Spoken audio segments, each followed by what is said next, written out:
We are your home theater and AV questions answered. This is AVRant. Want your home theater or AV question answered by Tom and Rob? Send it to question@avrant.com. Welcome to another edition of AV Rant. I'm Tom Andry, and I'm here with Rob H. This is AV Rant. It's your home theater and AV questions answered. Shouldn't have an interruption on my end this week. Nothing anticipated. But I had like Tom has explained, Tuesdays are the day that appointments get booked. I had some folks coming into my apartment to take care of a last thing or two, and I wasn't expecting that they'd show up at right at 9 a.m. They're like, "You're our first person." They let me know during the podcast. I was like, oh, that was unexpected because I'm never the first person. Given my neighborhood, they always go to other places first. So that's what happened last week. Cut things short. I apologize, but we'll make up for it this week, hopefully. And also, the universe... Not by going long, we won't. Sure. We'll see what we get to. But I still have a life to live. I'm sorry, Mr. That's right. Mr. I've got things. My son just went off to college last weekend, and my wife's like, "Oh, this is all the stuff he needs." I'm like, "Jeez, okay, whatever." I gotta go mail a care package to him today. I gotta stop by the bike shop to pick up a couple of things. Okay. To send up to him. No. All right. No.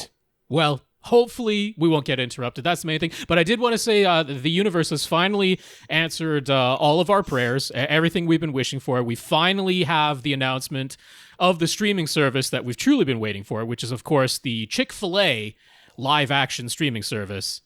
There's a content creator. There's a couple. I follow a bunch of different content creators on a bunch of different platforms. Yep. But this kept popping up, and I was like, it's weird that they're all making up the same joke. Like, how could they all be making up the same joke at the same time? Nope. Because clearly it can't be real. And apparently I am now finding out that it is in fact real. So what are they going to stream? Just making sandwiches or what? No. So here's the thing. Everyone has jumped on the Chick-fil-A name, which this is by all accounts supposed to have an actual affiliation with the restaurant Chick-fil-A, but the family that owns the Chick-fil-A franchise, they are also in the media business. They have a whole production company that works closely with Marvel. So the idea of that family getting into making their own streaming service is not as outlandish as it sounds when you just put the name Chick-fil-A in front of everything. They're saying they want to start out with game shows and unscripted things. So because it probably will all be, it'll be cheap, and it probably will be an ad for Chick-fil-A most of the time. I'm sure it'll be chicken-based games that they're playing on there. But they're like, we might have scripted content, we might have animated content in the future. And of course, we know that they're very much into the religious community, that entire family that owns Chick-fil-A and that. So the notion that they could get into Hallmark style holiday movies and stuff like that, really not that far afield. It's not as outlandish and crazy as it sounds. And of course, everyone just jumped on the headline, the fun part of saying that Chick-fil-A, the restaurant, is going to have a streaming service, because that sounds a lot funnier than the more level-headed and sober look at how this actually is coming about. It's still fun. Just because streaming services make so much money, everybody needs to have their own at this point. Right. Like, my son and I were talking about ads the other day, because he's young. Sure. He plays video games, and every time I look over at him, he's watching a GD ad. I can't say what I want to say, because it's really frustrating. I'm like, what are you doing? He's like, oh, I'm playing a game. I'm like, no, you're not. You're watching an ad. He goes, oh, well, you gotta watch this ad to finish.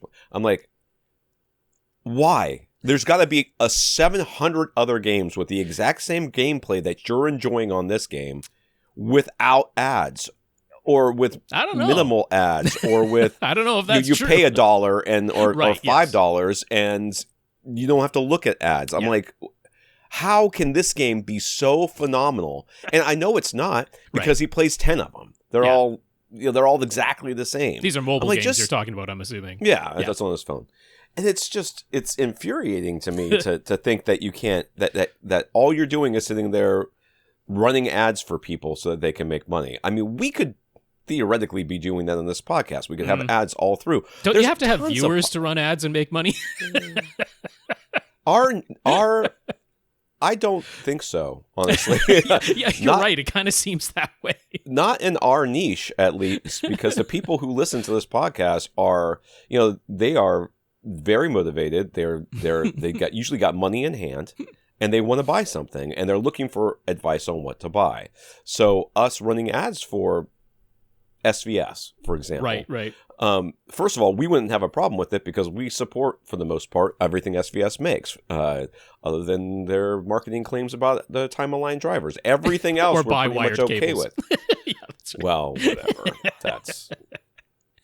I honestly can't fault them for that because I can't. I went to Reddit for the first time in a couple of months to kind of come up with some more article ideas. I've been doing so many reviews, I haven't had to do that. Mm-hmm. And I went on there, and there's still people like, how many wires do I need for this speaker? Look at all the speaker wire connections on the back. I'm like, oh my god. I know. We demanded dual binding posts. Now give me something to plug into them. Gosh darn it. I know. And I swear people pretend to forget what it's like to be new. I remember the first time I saw a dual binding post on the back. I'm like, ooh. That's kind of cool. What's that for? Right. And then you find out what it's for. You're like, oh, but what does it do? And everybody's like, it doesn't really do anything. You're like, but then why is it there? I'm like, because it looks cool. I'm like, all right, well, I mean, it worked. It made me ask questions about the product, whatever it might be. And now that I've asked this question, I've learned more about the product, and now the product is more in my head. It has worked. Sure. It has worked as a marketing tool. But then then you go to the next level, which is now people must believe that it does something, that it is clearly we're charging better. More for it, so. And you're just like, it's okay that things aren't better. Like, people get really upset when you tell them that it's something that something's on their thing that they bought that isn't good. You're like, it's not my fault that this thing isn't good, or isn't doing anything, or isn't beneficial to you. It happens all the times in bikes. People, I just spent $300 on this bike. Mm-hmm. I don't know why you think $300 is a lot of money to spend on a bike. Well, people spend $200 on a pair of shoes. Sure, they're running shoes. I had a guy come in the other day to the shop. He has 4 pairs of Hokas, which I don't know much about shoes, but he said they cost $180 a pair. Okay. He's got 4 pairs of them. Okay. And he's like, how much you want to spend on a bike? I don't know, about $200. I'm like, what? Like, how does that math to you? And then, people look at their speaker and they say, oh, well, I have to justify why I paid for this amount of money for this thing. So therefore it must be better. Therefore, by amping and by wiring, I heard a difference. Sure. Jesus, just stop it. This is why we don't get advertising, by the way. This is why we don't get advertising. And I'm also highly caffeinated, by the way. I'm going to need to come down from some of this. So yeah. And all right, before I go get some more. Yes. So as I drink more coffee. That's right. Why don't you go ahead and tell us what you read? I'm looking at my book. Yeah. What you watched, Rob? Okay, yeah. So this week I watched the series finale, the 4th and final season of Evil, which is exclusive to Paramount Plus. A couple of pictures from the season. Okay. Just still images. And I was like, they're ramping it up. Did they have the big demon guy? Was he in I might have to go back and watch the entire series just because I want to see what this season is about. Yeah. Because the first season was slow. Come on. I didn't think it was slow. I loved the first season, but whatever. So go on. This 4th and final season, so behind the scenes things were a little bit strange because they had commissioned another 10 episode season as season 4. But then they decided that this was going to be the final season. It was going to end the series. The 10 episodes for season 4 had not been written as a series finale. So thankfully, they granted them 4 extra episodes. And they didn't bother calling that season 5, and they didn't take a hiatus in the airing between the end of episode 10 of season 4 and the beginning of the final 4 episodes. But in viewing them, once you got to those final 4 episodes, you could definitely tell that there had been a break in production between, and that it felt kind of rushed. But it predominantly felt hectically rushed in the very final episode, which was a little bit strange, almost as though they had begun writing a full season 5 and had written like 1, 2, 3 episodes of season 5 and then found out that episode 4 was totally it, because there are like pretty important storylines that just disappeared, that just don't get resolved. So that's a little bit disappointing. And what they leaned into in that very final episode was just like getting the main cast back together, essentially having the characters basically breaking the fourth wall, being their actors, and just kind of reminiscing about the good days of season 1 and season 2 and stuff like that. Kind of a, trip down memory lane. And, they gave the main 2 characters, a final part in this thing to tell you what's happening in their lives. But like, that was about it. That seemed like that's about all we have time for. It seemed very rushed, so it wasn't the fully satisfying ending to this series that I was really, really hoping for, because it was so good up until then. But I mean, rushed to the point of the gigantic evil plot. I mean, it's no spoiler for me to say that the entire series is centering around this idea that there are these 60 evil families on Earth that are like each of them is attached to like one demon in biblical lore, each of these 60 families, and that they're all coming together for, I don't know, to bring about the apocalypse or something. They never want to say explicitly exactly what they're doing, but it's like, I watched that final episode, I'm like, I don't know what they did. I don't exactly know what the final thing was that they did in that final episode. I can't even say it was anticlimactic. It was just kind of like almost brushed aside. Like, I don't really know what ultimately happened with the 60 families. So yeah, it was disappointing in that sense, but I want to still say that overall, I love the series. I love the performances. I love all the actors in this. The tone overall was absolutely fantastic. So I wish that it had been able to wrap up a little bit more strongly. There was some janky green screen going on in that final episode. So budget and time were clearly not on their side, and that's a bit of a shame. It's too bad that they weren't able to fully wrap it up more satisfyingly and more strongly. But I don't want that to detract from the series overall, which was a lot of fun, and I will probably go back and watch it again at some point from the beginning. And that was evil. That's the end of it. There's things out there where the creators of the series are like, yeah, we'd come back for a season 5, but I don't know. It's streaming exclusive. I don't see it coming back, so we'll leave it there. So the movie that I watched this week was Furiosa, a Mad Max Saga.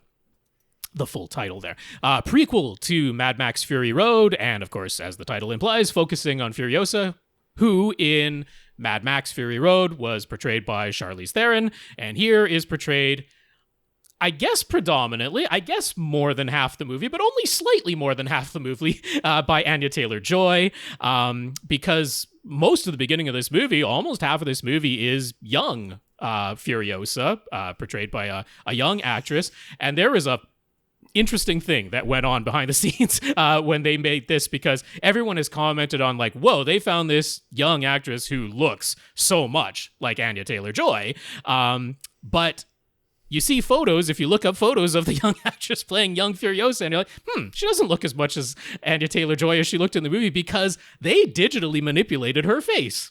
They took Anya Taylor-Joy's exceedingly characteristic eyes that she has, because she has eyeballs that don't look like anybody else's eyeballs and are super duper easy to identify, and they kind of digitally put them onto the young actress's face so that those eyeballs of hers would carry through and you would easily recognize. So well done on that effect, because it isn't noticeable. It isn't noticeable that they digitally manipulated the young actress's face, but they did. So that was interesting.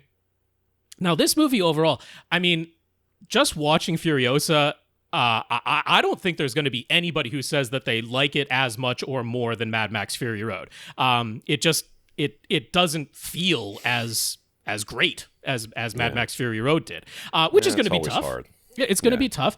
But the thing is, like, it's still directed by George Miller, still written by George Miller.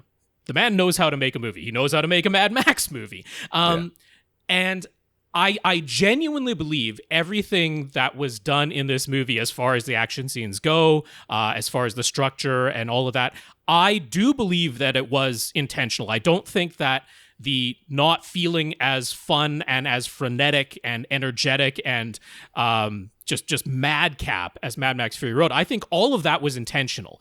I do believe that it maybe didn't end up quite as good as intended, unintended consequences, because Furiosa gets better and better and better as the movie goes along, and by the time you get to the end, it buttresses very nicely with Mad Max Fury Road. I think George Miller might fully intend for people to watch this in chronological order as opposed to release order, because you can very much watch Furiosa before you watch Mad Max Fury Road, and they're gonna stitch together really nicely, not just in terms of story, but in terms of tone and the way he started moving the camera a little bit differently towards the end of Furiosa, so that it merged right into the way that Mad Max Fury Road feels. So that's why I'm quite confident that everything that was done was intentional. Because when we get to the first big chase scenes that are taking place in Furiosa, they look and feel completely different from Mad Max Fury Road. The camera is so stabilized. It's so, just completely still on a track. It's moving, it's trucking, and it's panning, and it's tilting, but it's so locked, it's so still, that you lose a lot of that energy feeling that Mad Max Fury Road have. This is the polar opposite of the shaky cam. This is the most steady cam. In fact, it reminded me of, have you ever seen those iPhone videos where it's got the artificial stabilization on it? The post-processing stabilization, so that one thing in the middle of the screen is absolutely still while other things move around it, even though that wasn't the actual photograph.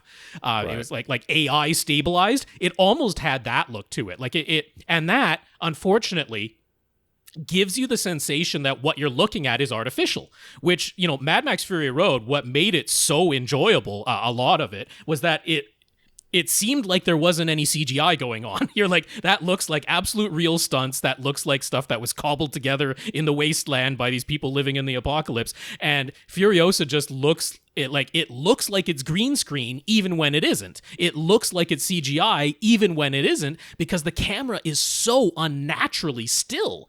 It's a weird choice in a way, but I can't help but think that it was absolutely intentional.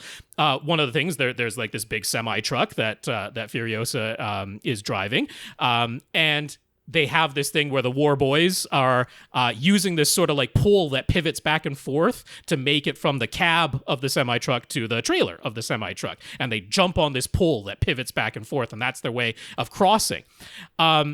There's all these scenes that camera's pulled back, so stationary, it looks like the semi-truck is not driving very fast. It looks like it's driving on the most smoothly paved road that you've ever seen in your life, and it looks like those war boys are kind of carefully making their way across this pivoting pole, and I'm like, it looks like behind the scenes footage, but the most clean, stabilized behind the scenes footage you've ever seen. And I'm like, it completely detracts from the sense of there being any danger. So it was kind of weird. But then there's this fantastic not driving scene, this shootout scene, which is almost done as a oneer. And the camera movements in that, again, super stabilized, super deliberate, but do a fantastic job of, it's almost like a magic trick where, because they move the camera so smoothly, your eye just naturally keeps going in that direction, and they get your eye to lock on exactly what he wants your eye to lock onto.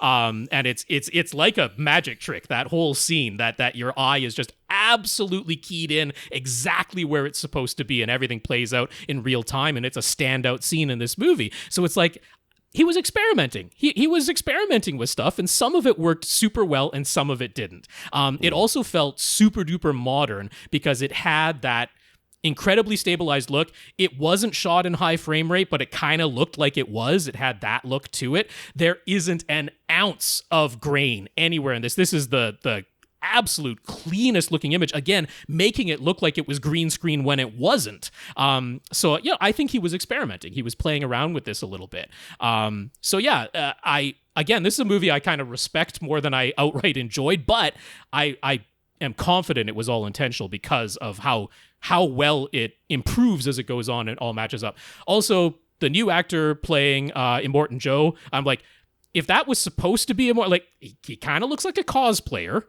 playing Immortan Joe, which is a shame. And then this movie ends like maybe 2 years before Mad Max Fury Road. It's like, so apparently Immortan Joe aged about 60 years in those 2 years because this guy looks young and he just looks like he's wearing makeup and he doesn't have the bushy eyebrows, and I don't know what happened there, why they couldn't pull that one off. So yeah, there's some disappointing points of Furiosa. I don't think it's as good as Mad Max Fury Road, but it's an interesting watch if nothing else. And it doesn't have the bombastic soundtrack that Mad Max Fury Road have. It's not like it lacks dynamic range or is quiet throughout, but it doesn't have the same bombast to it. So yeah. But I want people to watch it because I think it's interesting to watch if nothing else. Well, I plan on watching it. Yeah. Soon. To be honest with you, I'm actually excited about it. I wanted to watch it this weekend, but this weekend was, like I said, my son went off to college. It's been kind of a crazy weekend. I did watch a couple more episodes of Twisted Metal. Okay. And what's her name started talking. So yes. I guess that Stephanie Beatrice's character. Spoilers. Yes. Spoilers. For all the She people. talks after the first episode. It's been out for a while. I don't think I'm spoiling anything for anybody. It might be. Yeah. The writing is just really not great. The dialogue. The dialogue is poor. Tonally, yes. This thing is all over the place. It's is, like, yeah. Are you funny? Are you horror? Are you thriller? What is your character? Like, what is your character? Is he, look at Jack Burton in Big Trouble in Little China, right? Mm-hmm. He is the same throughout the entire movie. Everything else around him changes. All the people, the tone shifts. Mm-hmm. We go from it's a gang war thing to supernatural to I don't know what the heck the end of that thing was supposed to be, right? With like the escalator, the stupid escalator thing, which always cracked me up. But he stays the same. The writing for that character does not change. Like everything he says, everything he does is motivated by him just being cocky and making jokes and trying to figure out what's going on, like a normal guy. Mm-hmm. And this main character, who's the one we're supposed to be rooting for, is like all over the place. I'm right. like, what are you? What is your thing? Are you a sad backstory guy who's trying to figure out, what happened before you lost your memory? Uh-huh. Are you sarcastic,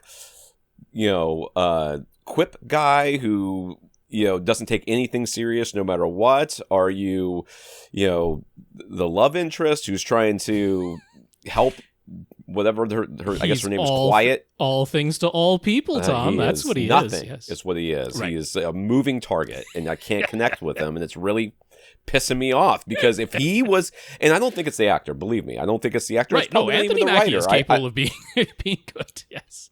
I mean, Anthony Mackie was like one of the favorite things in the second. Was it the second?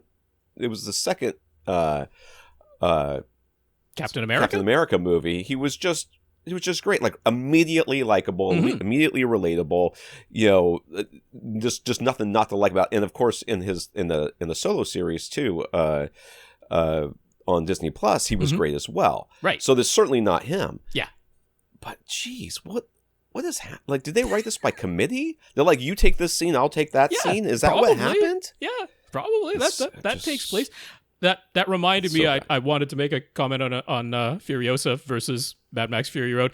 Mad Max Fury Road was like madcap, zany, but they nailed it in that it was always cool throughout the entire movie. I never felt like they crossed the line. Furiosa tries to do that in places, but I felt like at moments, especially sometimes with Chris Hemsworth, unfortunately, crossed the line into being silly. That's me. Maybe other people won't feel that way, but I felt like they didn't quite tread that line exactly perfectly that you went, oops, slightly too far, not zany anymore, now we're just silly, and then had to pull it back in later scenes. Yeah. I do want to thank all of our listeners and my friends who contacted me to let me know that The Crow was coming out this weekend. Yes. At the beginning of the weekend, and at the end of the weekend, let me know how little money it made. Yeah, So, it didn't do particularly well at the box office. No. Call me shocked over Right. here. And I've had this conversation with a couple of people, but I'll kind of hit the highlights here because it's a long conversation. You are never going to remake The Crow correctly. You're never going to do it because there was so much going on around it. Yeah. That forced it to be the movie that it was. Because if you've read the comic book, which I have, the movie does not really touch on all the things that the comic book does. It's not one-for-one translation. That Brandon Lee, The Crow, is not at all a one-for-one translation from the comic book. And I believe that there were lots of scenes that were cut because they're like, we can't put this part of the storyline in here because he died during the movie, and it is not a good look. So they cut out a bunch of stuff, which made the character less just sort of dark and weird, and in the book he does a bunch of drugs and all kinds of other things, which in the book it was fine. He was also completely nutty and always talking to the Crow, and the Crow was talking back. I mean, there's a lot of stuff that was going on in there, which I think they cut a lot of that stuff out. I don't know if it's true or not. I believe that they cut a lot of that stuff out because of what happened with Brandon Lee. But you were never going to remake The Crow because either you're going to try to do a one-for-one shot remake with the original movie, which is a bad idea because no need to do that. No need to do that. Or you're going to make one that's more a movie that's more like the comic book, which is a bad idea too. Because as much as I love the movie, the comic book itself is only sort of okay. Oh, okay. in my opinion, Well, it's good, it's interesting, but it's not like this phenomenal thing that everybody should read. So there were other things in the series though afterwards. So I mean, there's plenty of other Crow part of the franchise that they could adapt instead of the original tale, the original 4 comic book tale. Yeah. So I mean, it's basically a zombie movie. He comes back as a zombie. He can't be killed. Yeah, in the comic book, he takes damage. He just can't die. He doesn't like instantly heal, or he's not impervious. He's just unkillable. He's just unkillable. He just keeps coming. Yeah. So and that movie is interesting once, but the second time it's got to be something different, or it's just the same movie again. I mean, apparently this 2024 version, he's just a pretty rote, merciless killing machine bent on revenge and not much else to him, which is kind of a shame because that doesn't make him particularly unique to being the Crow. Right. So I really loved the original movie. We talk about that a lot. I watched it like 7 times in the theater. I just kept going back and seeing it over and over again. Right.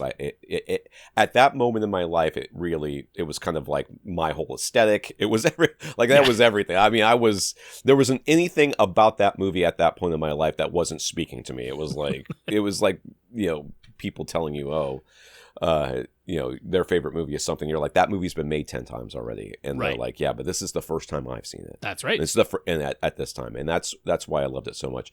And I have never seen any of the remakes or any of the sequels. I have never seen a single one. Oh, there's been plenty of stuff. Yeah. I know. There was a David Boreanaz one that came out. Oh, yeah. I completely forgot about that. I did too. And I was like at like a hotel and I was flipping through channels and I saw him on there. I'm like, oh, I like this actor. And it started going on. And I was like, what character is he playing? And then I realized what it was. I was like, oh, that's bad. And just turned it off.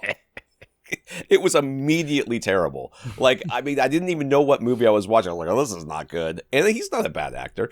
So, I mean, whatever. But doesn't seem like this is going to be the start of a new gigantic franchise, given the box office receipts. And I don't want to hear people talk about, we shouldn't make sequels. We should absolutely make sequels. We shouldn't make remakes. We should absolutely make remakes. They can be done so well. Yes. If you look at Mad Max Fury Road, that is, like, if you had asked me after I have seen all the other Mad Max movies. If you had asked me, should they make another Mad Max movie, I would have said no. I mean, you're not going to do it. Mel Gibson is, first of all, don't bring him back. Right. For lots of reasons. Yeah. But what story can you possibly tell that would be interesting or that's different than what he did before and all these other things? And then they made Fury Road, and I was like, I was obviously wrong. Cool movie is cool. Just make a darn good, cool movie, and there you go. Yeah. Yeah. So, I mean, we can remake movies. We can make sequels to movies that we don't think need sequels. We can do all these things. And sometimes they're going to be good and sometimes they're going to be bad. The Crow, I just feel like they have to go in a completely different direction. And then it's not a Crow movie, so who cares? All right. This is AVRant, the podcast that answers your home theater and AV questions. To get your questions answered, all you have to do is ask. You ask by emailing us, question@avrant.com. You go to our website. You can find our show notes, our Flickr album, so you can follow along with the images of which we speak. Our audio is there, just all the old episodes, all 900 and, let me scroll to the top here, 929 of them as of this Including one. this one, that's right. Yeah. Somebody asked me the other day, oh, you have a podcast? I'm like, yeah. Oh, how long have you had it? I'm like, a long time. Yeah. Like, really? Oh, yeah, I just started mine. I've got 5 episodes. I'm like, oh, that's nice. Yeah, they probably got 50,000 subscribers, Yeah, no, right.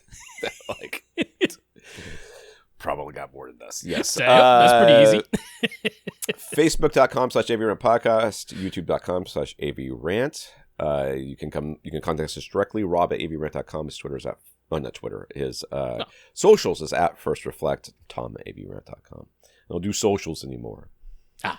I can still be found on the tweets. Yes. I just don't tweet there anymore. I deleted my But I can be reached. I deleted it. I'm sorry. I just couldn't. There are so many Cybertrucks in my town. Oh, okay. It is so... Every time I see somebody drive by in one of those things, I just... It's like getting a lower back tattoo. Like at the time, it seemed like a good idea, and now you're stuck with it, Right, and then right. you end up with it, and you're like, ugh. I mean, I can't not go to the beach, but I've got this lower back tattoo.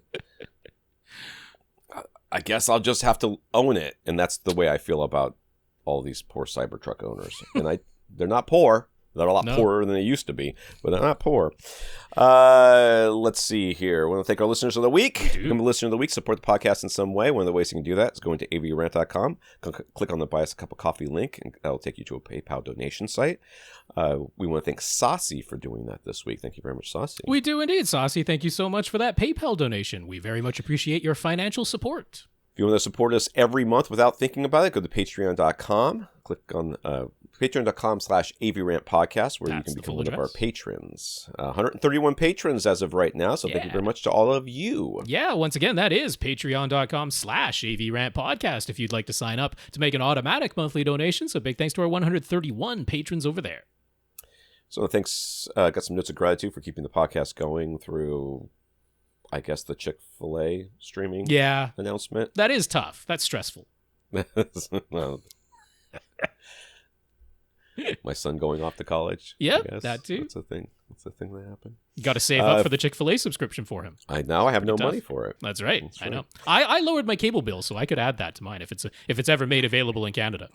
My wife signed us up for Peacock, and she's like, "It's only $10 a month," and I'm like, or whatever, $5 a month, or whatever, $7 a month, whatever it is. She goes, "It's only $70 for the year." I'm like, "Yeah, but it freaking sucks. It's so bad. It's so bad that if you are watching, for instance, Brooklyn Nine-Nine, season 5, episode 11, and it says, oh, for you, not continue watching, but your for you line, and you see Brooklyn Nine-Nine on there, and you scroll over to it, it says continue watching season 5, episode 11, and you click on it, but it's not on the continue watching, but on the for you, but it does still say season 5, episode 11. You know where it starts? Season 1, episode 1. Episode 1. Yeah. I was like, what is happening right now? How can you screw... And don't tell me, oh, well, on my app, it works fine. Shut up. It's Apple TV 4K. Shut up. It should work. Yeah, it should it's work not there. that hard. Yeah. Notes of gratitude from James, who just dropped us a note to let us know he's still watching us on YouTube and hoping for our success. As long as you're watching and not commenting, that's all we care about. Sasi, Terry, and Martin. James, Sasi, Terry, and Martin, thank you for thanking us. That's right. I'll say those names one more time. James, Sasi, Terry, and Martin, thank you very much for your notes of gratitude and encouragement. We very much appreciate them. And a big, big thank you to everybody who continues to listen and send in your questions. So the news from Sasi, shortly after we abruptly finished recording last week, Epson released their full announcement of a new Q series high brightness projectors. There are three new projector models, all using laser light engines and 4K, which is a wobble K at 1080p panels 4 times per frame, LCD panels with 4K 120 support and low lag input below 20 milliseconds. Yep. We already mentioned the QB1000 last week, but now we know it is coming in September. It's priced at $8,000 US. That's more expensive than we initially thought, and it's clear that the current LS 11,000 and 12,000 are remaining in Epson's lineup, with the QB1000 and its 3,300 lumens sitting above the LS 12,000 as an additional model, not a replacement. Epson seems quite proud of their new VRX cinema lens, and HDR10 support has been added, but no mention of any frame-by-frame dynamic tone mapping. HDR10 Plus support. It had had HDR10. Say plus? You didn't say the plus. I read it in my head. Support. Yes. I'll have to type it out instead of just using the plus symbol. No, it's not you. It's me. The two models we didn't know about yet are the QL3000 and the QL7000. These are substantially different projectors with an entirely different chassis, and they are sold as body-only projectors. You have to buy the lens separately. Couple $3,000 for the lens, depending on which one you want to get. So, yeah. Money. Oh. Oh, I can't wait till they separate the power supply. The QL3000 and the QL7000 are all about light output, with the 3000 claiming 6,000 lumens and the 7000 claiming 10,000 lumens. Why couldn't they have the model numbers line up with the lumens? Like, why isn't it QL3000 but it's 6,000 lumens? QL7000 but it's 10,000 lumens? Well, like, it's pretty arbitrary what you make the names. It should be 3,000 and 5,000, so you could at least double both of them to get the lumens or something. That would be fine. Yeah, I'd accept that. To go along with those high lumens output specs are some high price points. $15,000 for the QL3000, $30,000 for the QL7000. Both will be available in October. Keep in mind that these prices do not include a lens, but if you had to worry about that, you weren't buying these anyways. So that will cost extra, and for some strange reason, they don't support HDR10 Plus the way that QB1000 does. I guess the L means buy your own freaking lens. Maybe and the B so. means both lens and chassis. I don't know. Yeah, you think QB would be like body, L would be lens. I don't know. None of these model names don't make any sense. Yeah. Look at Rob finally getting on board with complaining about model names. When it's this easy, it should be easier. Should always be easy. Why did they choose these numbers? So they just have regular HDR10 and HLG support for the two QL models, as far as we know for right now. See, so I mean, they had the LS series. That's their laser drive. So I mean, LS at least is laser. L, that makes sense. And I mean, 11,000, 12,000. I don't know what those refer to. It's 2,500 lumens and 2,700 lumens respectively. So it has nothing to do with that. But it's like if you just looked at a model name and you're like, here's the QL3000 and the QL7000. And here's the LS 11,000 and the LS 12,000. Which one would you think is brighter? Just by the model names. I don't know. Yeah. It's a strange choice. But anyway, I mean, some people would be like, oh, are these Sony killers? Are these JVC killers? Totally different markets that they're going after. These are not liquid crystal on silicon. They have very good black levels for LCD-based projectors. Epson is tops when it comes to black levels on LCD projectors, but they don't match the deep black levels of liquid crystal on silicon-based projectors like Sony's and JVC's high-end cinema projectors. So these are about being light cannons. That's what they're about. The black levels are going to be more gray than the Sony or JVC projectors, but these have a lot more lumens going on. So, the price points are commiserate. That QL $3,000, $15,000, QL $7,000, $30,000. Those are commiserate with the flagship models from Sony and JVC, but going after completely different markets. These are for much, much bigger screens or high ambient light situations. Yeah, like I said, last week or the week before, projectors are going to have to go after this high-end market because they can't continue to compete with flat panels. Yeah. They're just getting too big. With OLEDs getting huge and LCDs getting even huger and cheaper, there's no competition anymore. This comes from Joe Klesnick. Kaleidescape announced their high-capacity Terra Prime server. Their highest capacity Terra Prime server to date, the 123 terabyte solid-state drive-based model priced at $65,000. That's yeah. I mean, at least it's not 4 times the price of the 31 terabyte model. 31 terabyte model is I forget. Oh, it's expensive. How $25,000 or something like that. Justify this? It's how? Well, how do they justify this price? It's not. It has nothing to do with the hardware. It's entirely the licensing for how many movies you can keep stored on that thing forever and ever and ever. So. So it's a full-sized unit, 2 rack units high and 17 inches wide, and there are 4 solid-state drives inside with active cooling and a active cooling means fans. That's right, cooling. Yeah. And a 2.5 gigabyte Ethernet connection, which allows you to download a 2-hour 4K resolution movie in about 4 minutes if your internet connection is up to the task. You can network as many as 4 Terra Prime servers together on a single network to give you a maximum of 492 terabytes of local storage.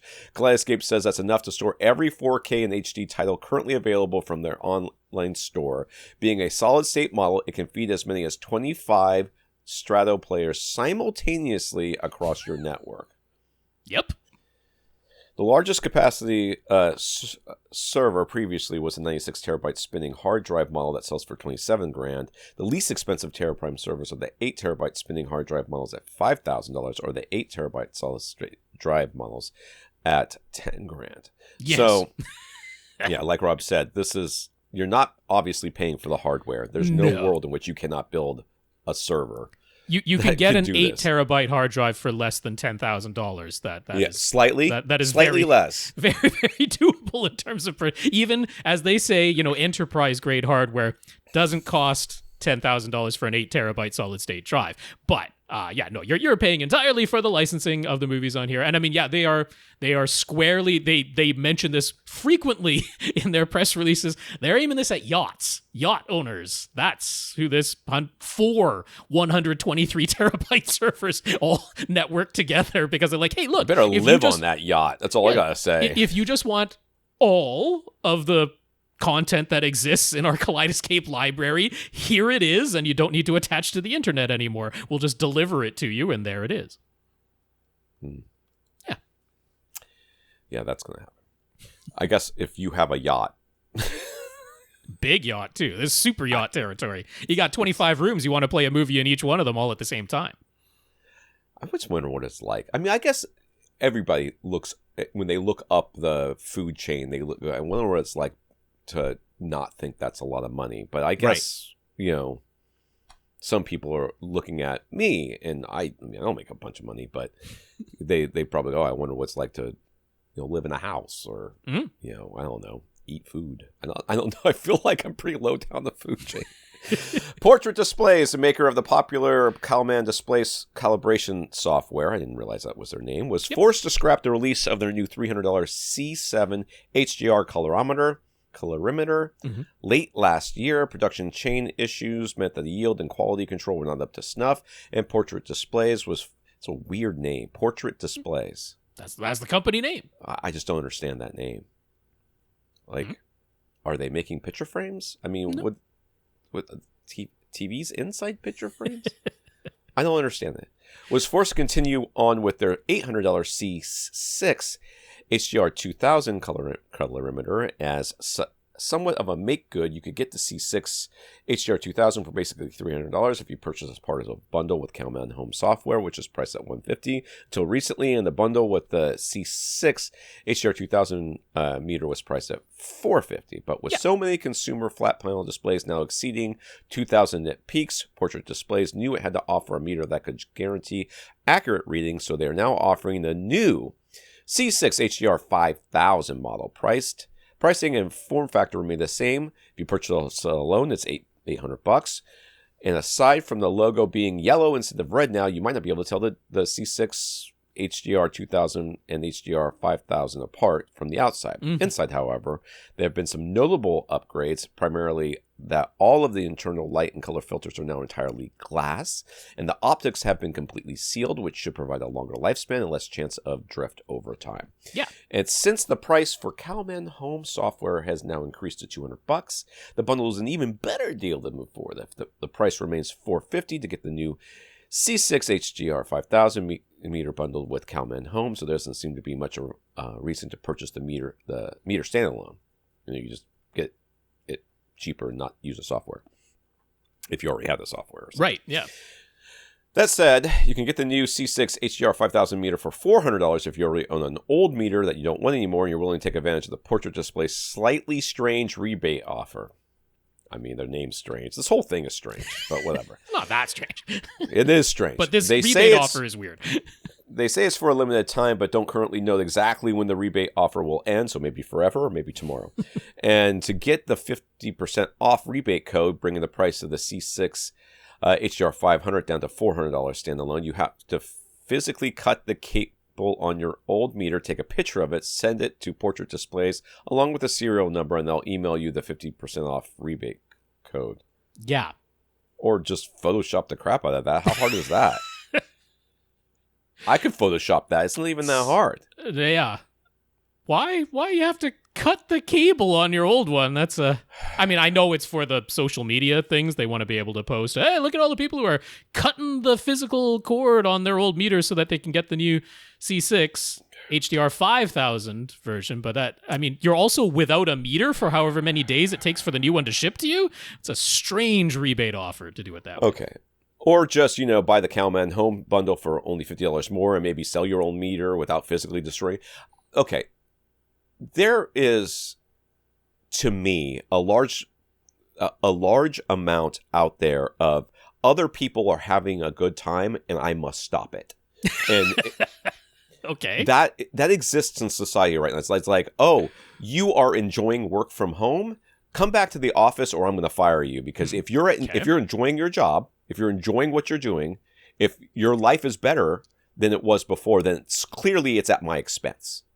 And right. I feel like that's what's going on here. It's like, no, you can't have this other thing that you bought, and we have to take it from you we have to make you suffer in order to get this thing. You're like, what? Why? Why does this exist? Like, I would not understand buy from them because of this policy. Like, this would be like, clearly, if you're this petty and you're this vindictive. No, but I mean, even their own meter that they used to sell. Like, if you had a C6 HDR2000, they're like, snip the cable on that, take a picture of us, send that and the picture and the serial number to us, and we'll give you 50% off a new C6 HDR5000. But I'm like, but why do you have to physically cut the cable? Like, why can't I just send you the serial number and the receipt and you give me 50% off? Wouldn't that be even better? That's what I'm saying. Yeah. I mean, it's just vindictive. I would not buy anything from this company specifically because of this. Weird. It doesn't make any sense. Like, did nobody sit around the office and go, we're gonna look like a-holes if we do this, though, right? Like, this is not a good look. It's guaranteed it's all about the social media posts, and like this is how excited people are about the new meter, that they're physically cutting the cable. I get that, but it's still just, I wouldn't do it. It doesn't make any sense to do it. I mean, the thing is, the software, right? When you can sell the old meter for $50 and basically break even at this part. Oh yeah, but you could also sell it for $200 and right. Yeah, you could sell that C6 HDR2000 for over $100 quite easily. Yes. So with the software, with the Calman Home software, when you purchase it, you get free upgrades because they're continually upgrading that software. Every time a new display comes out, every time a new standard, whatever it might be, they are continually upgrading that software. But you get those free upgrades for 1 year, and after that, that's your final version. 1 year later, you download the latest version of Calman Home software 1 year after you purchased it, and that's it. That you're stuck with that now until you buy the software again. Or you can cut off one of your fingers, show a picture of it, and they'll give you another year. I mean, that's what it sounds like, right? It's not that's quite, what this sounds like. not You quite have to that offer, physically hurt yourself or damage your right. your house. You have to pop a tire on your car and send us a video of it, and then we'll give you another year. Mhm. Why? Why do I have to? Why? But, why would I do that? You know, like quite a few years ago at this point, I purchased Calman Home for LG because I had LG OLED at that time. So I purchased that version of the software, and I got an i1 display colorimeter, the OEM version that Portrait Displays themselves used to sell on their website. So, I mean, I have the option because they're accepting those X-Rite i1 displays. You can cut the cord on those and get 50% off. But I'm like, but I could just pay $450 at this point, get the brand new HDR5000 meter and the newest software because I don't have the latest version of the software. I'm stuck back on the version I had a year after I purchased it. I'm like, that seems like the much better deal than destroying the meter that I already own. Because I mean, I can either just keep that meter as a backup or I could sell it for $50. Yeah. Don't do the rebate offer, folks. That's what I'm getting at. I wouldn't do that rebate offer. I just don't understand it. I don't understand what's going on in society at all. I honestly believe that. It's like, basically, if you take any of these arguments, like, oh, you can't have this because I didn't have this, or you don't deserve it anymore. If you want this new thing, it's like, you know, hey, my mom died of cancer, therefore this cure for cancer, you can't have it. My God. Because my mom died from cancer, you should have to die from cancer just like my mom did. You're like, Jesus, are you okay? Yeah. Like, who hurt you? Like it's okay for. I mean, the classic example is I had it tough growing up, so that's the only way you can turn into a great person like me is you got to have it tough too. Yeah. If you listen to the words that you just said, maybe you're not the greatest person you thought you were. Anyway, maybe you should be a little bit more empathetic. Like, let people keep their old colorimeters. It's not that big of a deal. They're not as good as the new ones. So even if they could sell them for and maybe offset a little bit of their costs, so, I mean, you got the exact same amount of money you were gonna get. Yeah, I know. You didn't get any less money. Yeah. And now they can maybe more people can afford to give you more money because they're going to sell their old colors. Clipping the cable and sending you a picture of it didn't make you any money. So it made you less. It made you less money. Do you not see this? Right. Well, I mean, especially if it was like a C6 HDR5000, like, wouldn't it be better to have the person mail that back to you and you give them the 50% rebate? And then you could sell it in your store. Resell it. Yeah. Refurbish it. Because, I mean, the C6 HDR5000 was a really good light meter, and it still is a really good light meter, and there's still a ton of displays that don't go above 2,000 nits. I feel like there's never a normal person in the room for a lot of these decisions. You know what I mean? They're all sitting there. None of them have gone home for a week. They live in their office constantly. They're surrounded by the thing. same dude bros constantly, and you're like, they all make a decision. They come out and they're shocked when people are like, "Are you serious?" Yeah. Samsung has that whole policy right now because their revenue has been going down, and they're like, everyone 6-day work weeks now. That's it until we get our revenue back up. 6-day work weeks, no extra pay, just 6-day work weeks for everybody across Samsung. And they're coming up with ideas like when you buy a TV, you also get a second crappier TV that you didn't want. That's the type of ideas they're coming up with over at Samsung. That's what sleep deprivation does to you. That's right. Let people take a nap. Let people go home and see their families, and they might come back with, "Hey, you know what my daughter suggested? Because she's a normal person." Right. Anyway, I want to make it clear, I really, really like the Calman calibration software. It is probably the best and easiest to use calibration software when you use it. I like Portrait Displays. I like a ton of the people over there. So, yeah, but that rebate offer, just don't do that. It's just, okay. I don't know any of the people over there, and I think that when you are, and we are in the same boat, when you are dealing with a niche group and they are selling to a niche group, punishing them for being niche is maybe not the best business decision. And if you can't hear that and say, "Ooh, let's do some introspection and figure out whether or not we really want to go down there," if you blame me for pointing it out to you, you deserve all the bad things that are going to happen. On the flip side, look at how long we just talked about this. So that that was the goal. Maybe that was the point. Do something shocking, get all the home theater people to talk about how shocking and dumb it is, and they get more coverage that way. Success. They played us, Make a Star Wars series with a person of color female lead. There it is. And watch the internet just explode talking about it. That one got canceled, so we'll never find out. I think they're just going to change the name to something else and continue with the same characters. They got to bring back Manny Jacinto, right? He was super popular. They got to bring him back. He's coming back. Everybody's wanted Darth Plagueis or whatever his name is forever, and they finally gave it to him. They're like, oh, but there's a woman. Arr.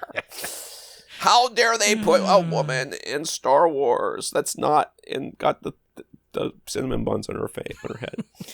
All right, let's get to the questions here. Brad was using Denon X3500H receiver with Audyssey Multi-Q XT32. Decided recently to upgrade to Onkyo. I almost skipped to Onkyo because I say it so often. RZ50. As we know, the Onkyo comes with Dirac Live Full already included, so he gave that a try, just letting it do its own thing. No manual changes to the target curve that it's set on its own. He says he tried everything with Audyssey Multi-Q XT32 in the Audyssey Editor app, including letting it run full range versus curtaining off its EQ at 500 hertz, the way many people suggest. He says he used the same microphone position placements for both systems, positioning the microphone within a 3-foot radius around his primary seat. As far as he's concerned, Dirac definitely produces a different sound, and he thinks it sounds better. He figures that he might elaborate in the future in another email, but for now, this seems to run counter to our claims. I mean, it really doesn't, but let's go. He knows we might make fun of him for saying it, but this has been his experience so far, and he's trying to figure out why we always say they sound the same in the end. What we say is you can make them sound the same in the end because they have a very different target curves. Yeah. So Audyssey has a target curve that they go for. Neither one of them goes for completely flat. Correct. Yeah. The Audyssey flat does choice is pretty darn flat. It's pretty darn ruler flat, in-room ruler flat that they're aiming for as the target if you choose that option. Right, but they have the Audyssey curve, they have the Dirac curve, and they're not the same. They're not. Right. They're not. So, are we surprised that they sound different? We are not. No. The point is that if you target them both for the same curve, they sound the same or very similar. So similar that the differences are negligible. It's certainly not worth paying $600 or whatever it is for the entire Dirac. But when it comes included, like it does in the Onkyo, and your alternative in the Onkyo is Accu-EQ, I would 100% use Dirac over Accu-EQ. No ifs, ands, or buts. That is definitely the way to go, is using Dirac there. And it does do a very, very good job.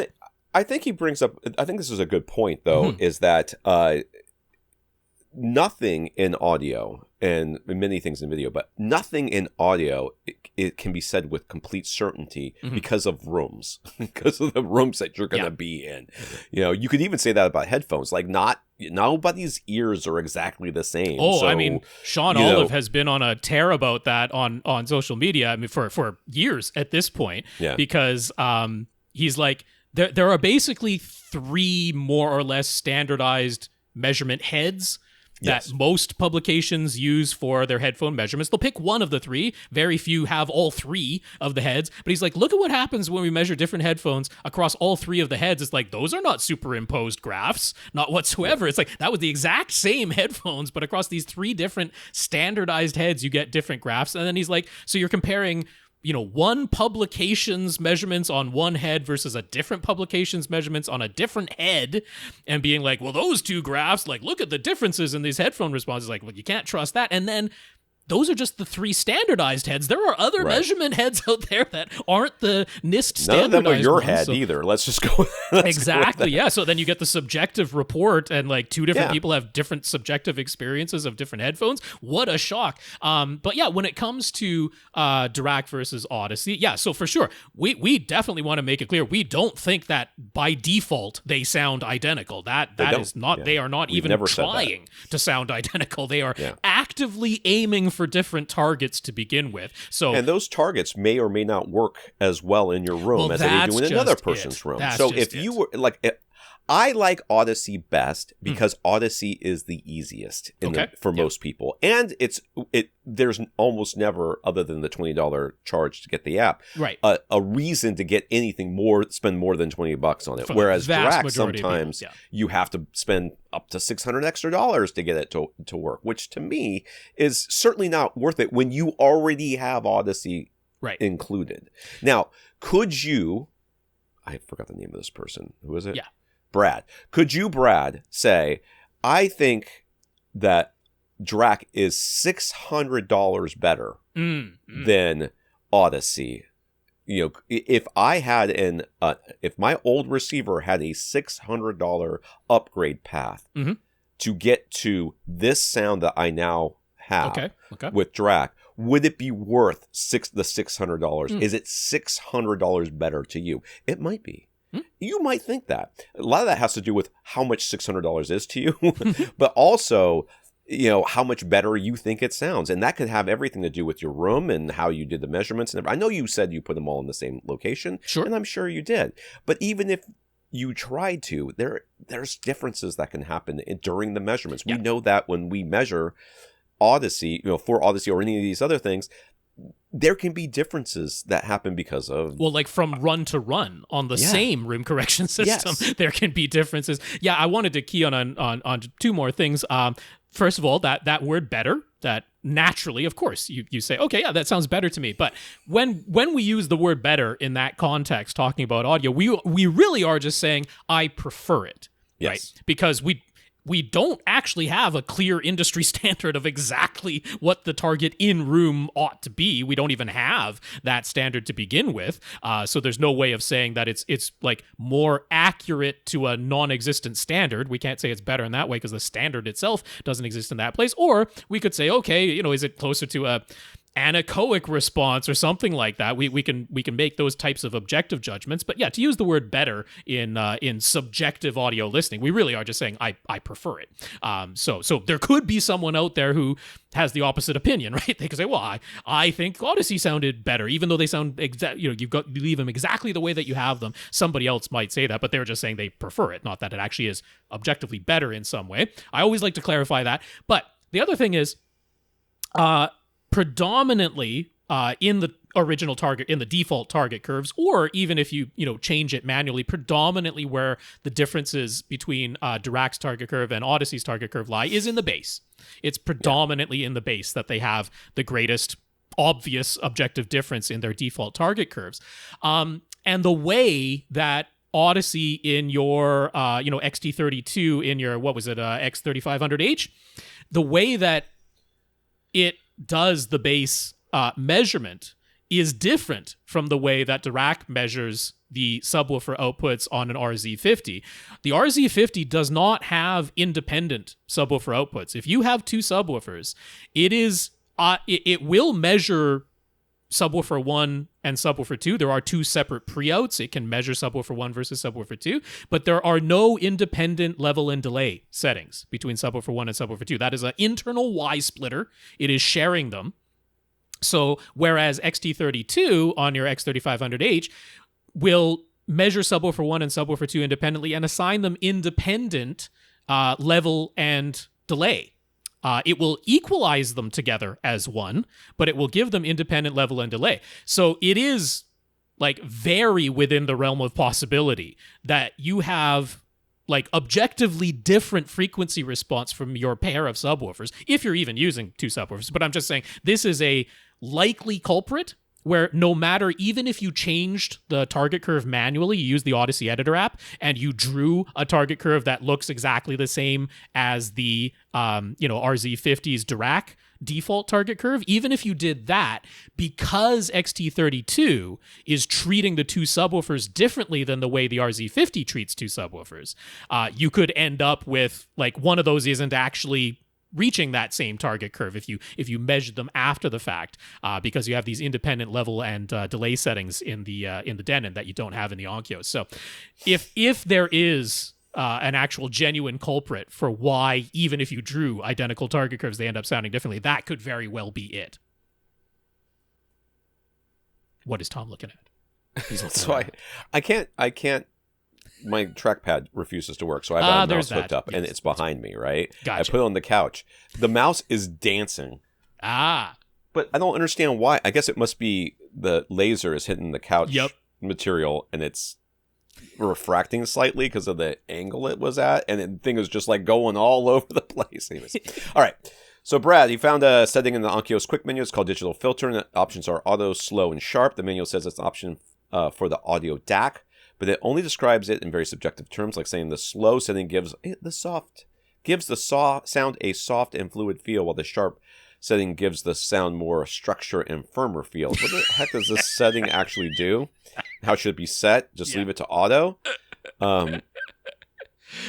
Those are is this for MP3s? It feels like it's for MP3s. It is not. This is actually a DAC setting in there. It is essentially exactly the same as what Marantz is offering now. In their Marantz only has that setting available in, I think, their top 2 receiver models, but they're giving you a DAC filter setting in there as well, and it's the same thing. The slow setting is a high frequency roll off. That's what it is. It's a high frequency roll off. Marantz calls that their Marantz sound, and they say to only go to the second option if you're measuring it so that you can get the perfectly flat line that measurement fans like. But if you want the Marantz sound, then activate the high frequency roll off. We finally discovered what the magical difference between Marantz and Denon is. It's a high frequency roll off. But yeah, this is the same thing. The digital filter setting in your Onkyo RZ50 is exactly the same idea. The slow setting is a high frequency roll off. Therefore, you should use the sharp setting, not auto or slow. The sharp setting is a completely ruler flat line from bottom to top of the frequency response, and that's the one you want. What does auto do then? I have no idea. Random choice? I don't know. They should just have an off. Why wouldn't they just have an off? Or flat? Or something? Well, that's what sharp is. But that's the stupid name for it. Sharp should not be the name. The subjective description words are even worse. Most you in want Australia. The structure and firmness. That's what you want. You want the structure and firmness, not the softness and fluidity.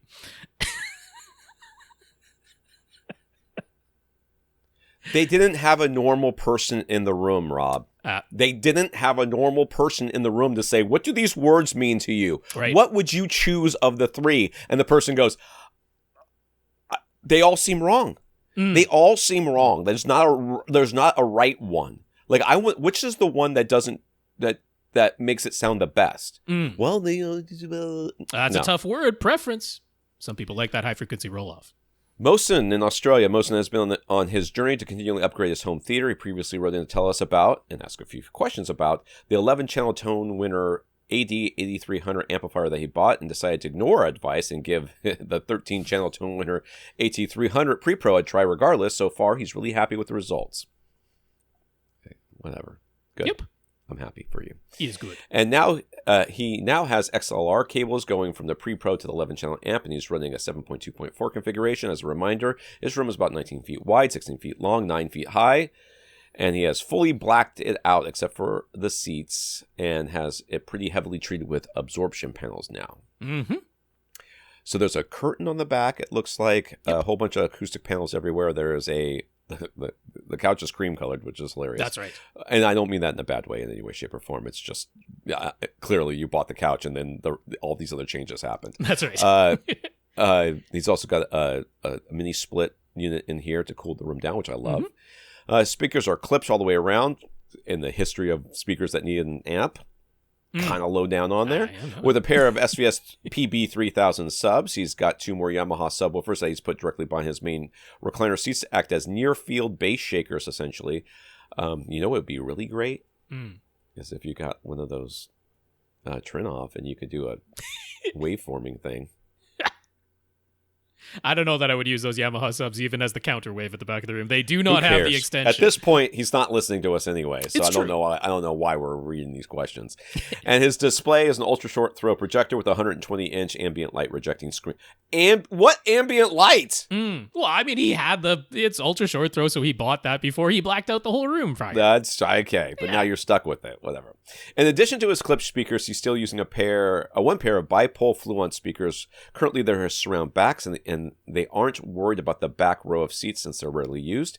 His current clip surrounds are there was a back row of seats. Did I miss that? I did. There's 2 rows of seats there. I did. Yeah. Okay. Recliners in front. His current Klipsch surrounds are regular bookshelf speakers, so would it make sense to put the bipole Fluence speakers in the surround positions and move the Klipsch bookshelf speakers to surround back duty, or better to leave things as is? Which actually, in the photo, that's the way they are. So maybe he already did it before he or asked the question and then sent in the photo. To us whatever already. it is, but yes, yeah.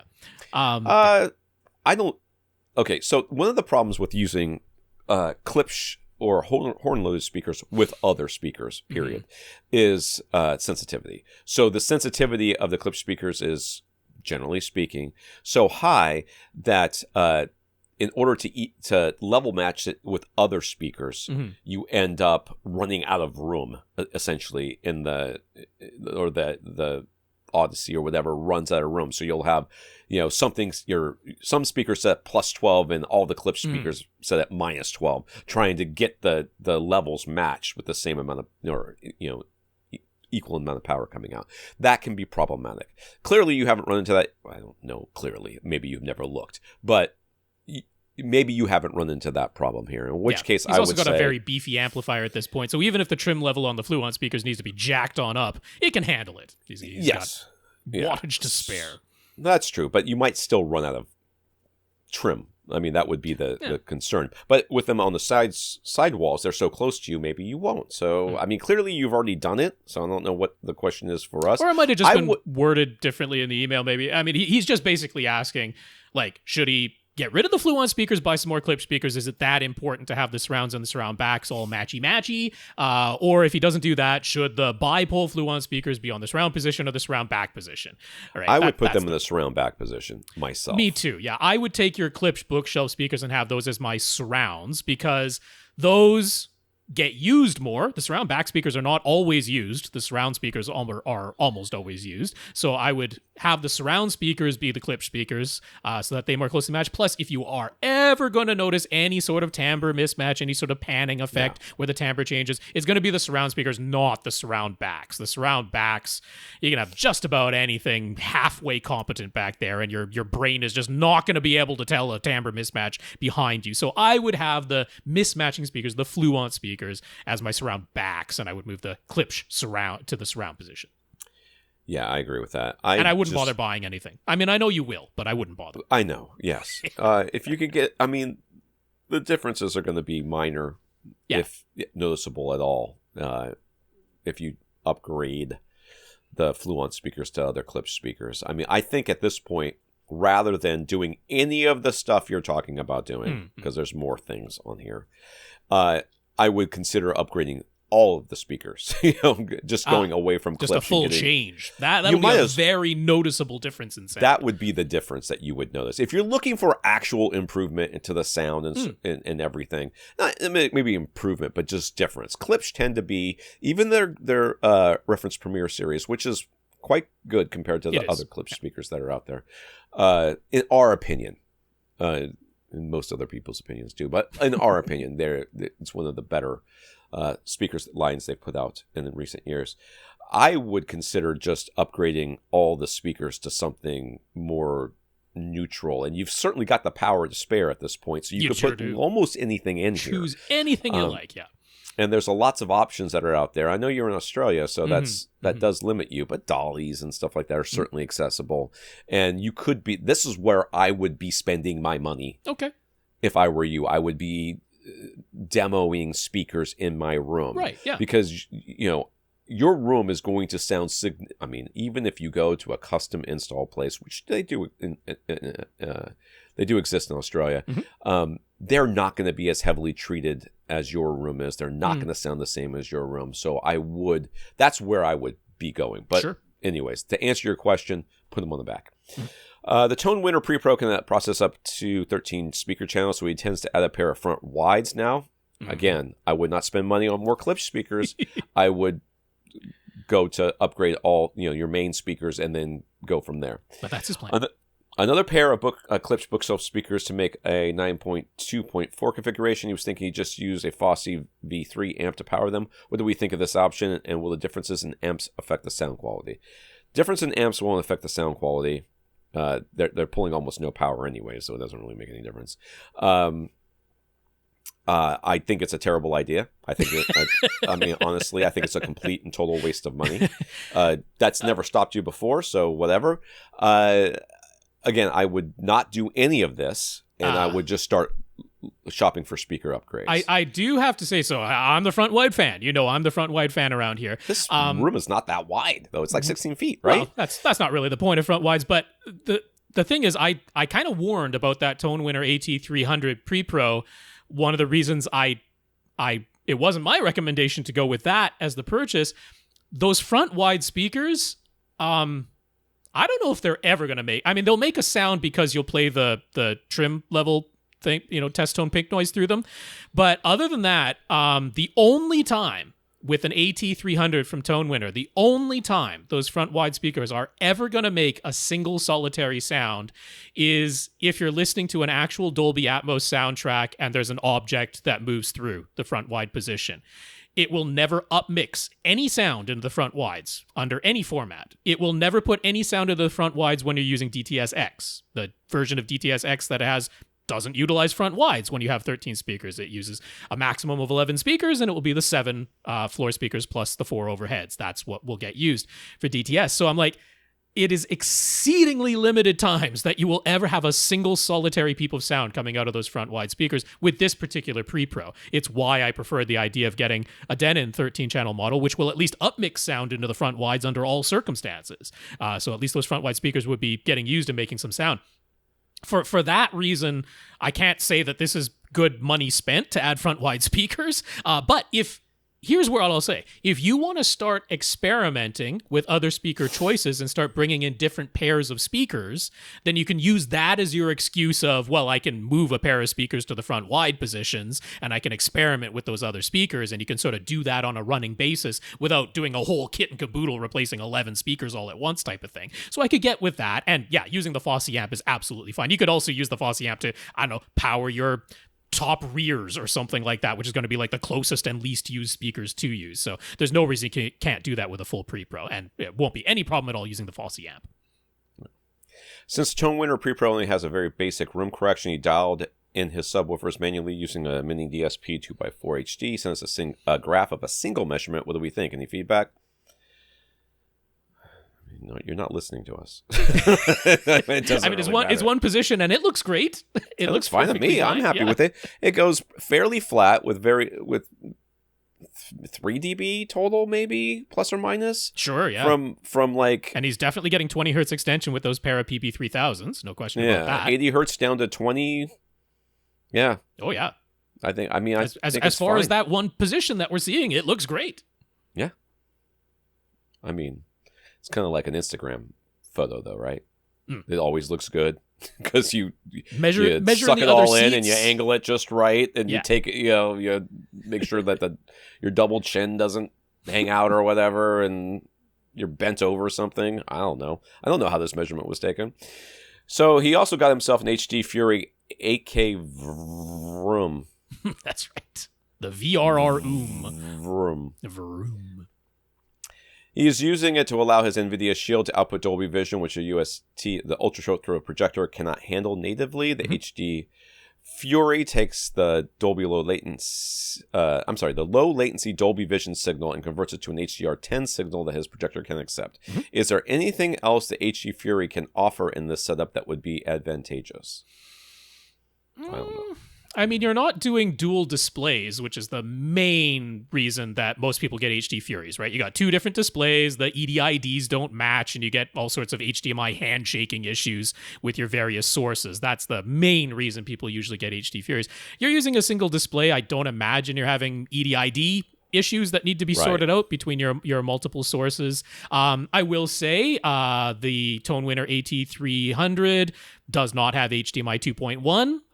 The HD Fury 8K Vroom does have HDMI 2.1, so you could use it as an HDMI 2.1 switch, but your ultra short throw projector doesn't have HDMI 2.1, so that really doesn't matter in this instance. So there's not really much else you'd be doing with that HD Fury at this moment, but if you ever did, say, put a flat panel behind your projection screen or something like that, it could come in very handy for that, because then it'll help sort out all the HDMI EDID issues between those 2 different displays, and it can act as an HDMI 2.1 switch at that point. Seems like overkill. Henry. A few episodes ago, Henry asked us about the mixture of Acoustimac absorption panels that he had on his side walls and foam-based acoustic treatments that he had on his front and back walls. He took our comments in stride and removed the front and back wall foam treatments and replaced them with insulation-based panels instead. Although the thickest he could go was 3 inches. That's fine. That's okay. What we didn't talk about at the time was what was on his ceiling. He had used push pins to attach a strip of foam treatments across the width of his ceiling at the first reflection point. Yeah, first reflection overhead, across the room, right? So from the front speaker up to the ceiling down to your ear, right? There's a first reflection there. He put a strip of foam on the ceiling across the width of the room that way.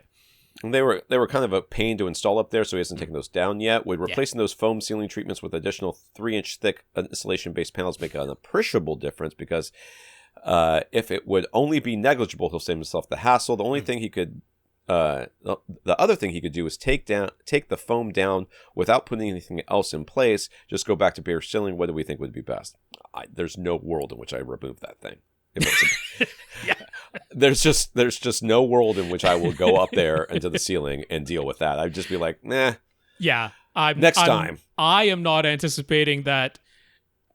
If you could do a blind comparison, if it were possible to do a blind A/B comparison, that you would ever honestly, reliably be able to notice the difference in this instance, I'm not worried about it. I would absolutely, in this instance, save myself the hassle. You've done the important thing, which is like the back wall treatment is now proper insulation, 3-inch. That's the big we would have loved right even there. Thicker, but yeah, you did good. You did good there, and I am not worried about that ceiling at all. Yeah. No. I don't know why the internet seems to think the ceiling is so freaking important. Well, it is a first reflection point. It's true. Whatever. I'm just waiting for somebody to say, you know what you should do is put carpet up there, just like on your floor. Yeah. It works on the floor. It should work up there. I mean, you just staple a rug up there. That's not terrific. That's way too thin. But they don't ever worry about the first reflection point on the floor, do they? Well, put a rug there. See? Sasi. First up, Sasi wanted to thank us for sticking with it and making it through this his novel-length series of questions and observations he had sent after attending the Audio Advice Live event. Mm-hmm. He'd also really like the way Rob explained FIR versus IIR filters. Finite impulse response versus infinite impulse response filters, yes. So, he's got another novel. Mm-hmm.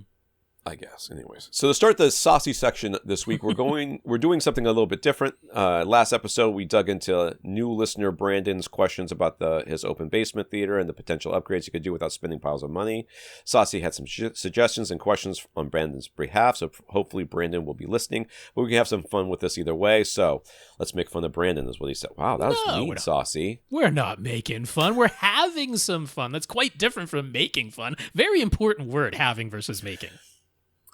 So we've got, if you're on the Flickr album or if you're on the YouTube, you will now be seeing pictures of Brandon's room. Photos of Brandon's basement room. We love those posters, those which are acoustic treatments, 4-inch thick acoustic panels that he made himself. Love them.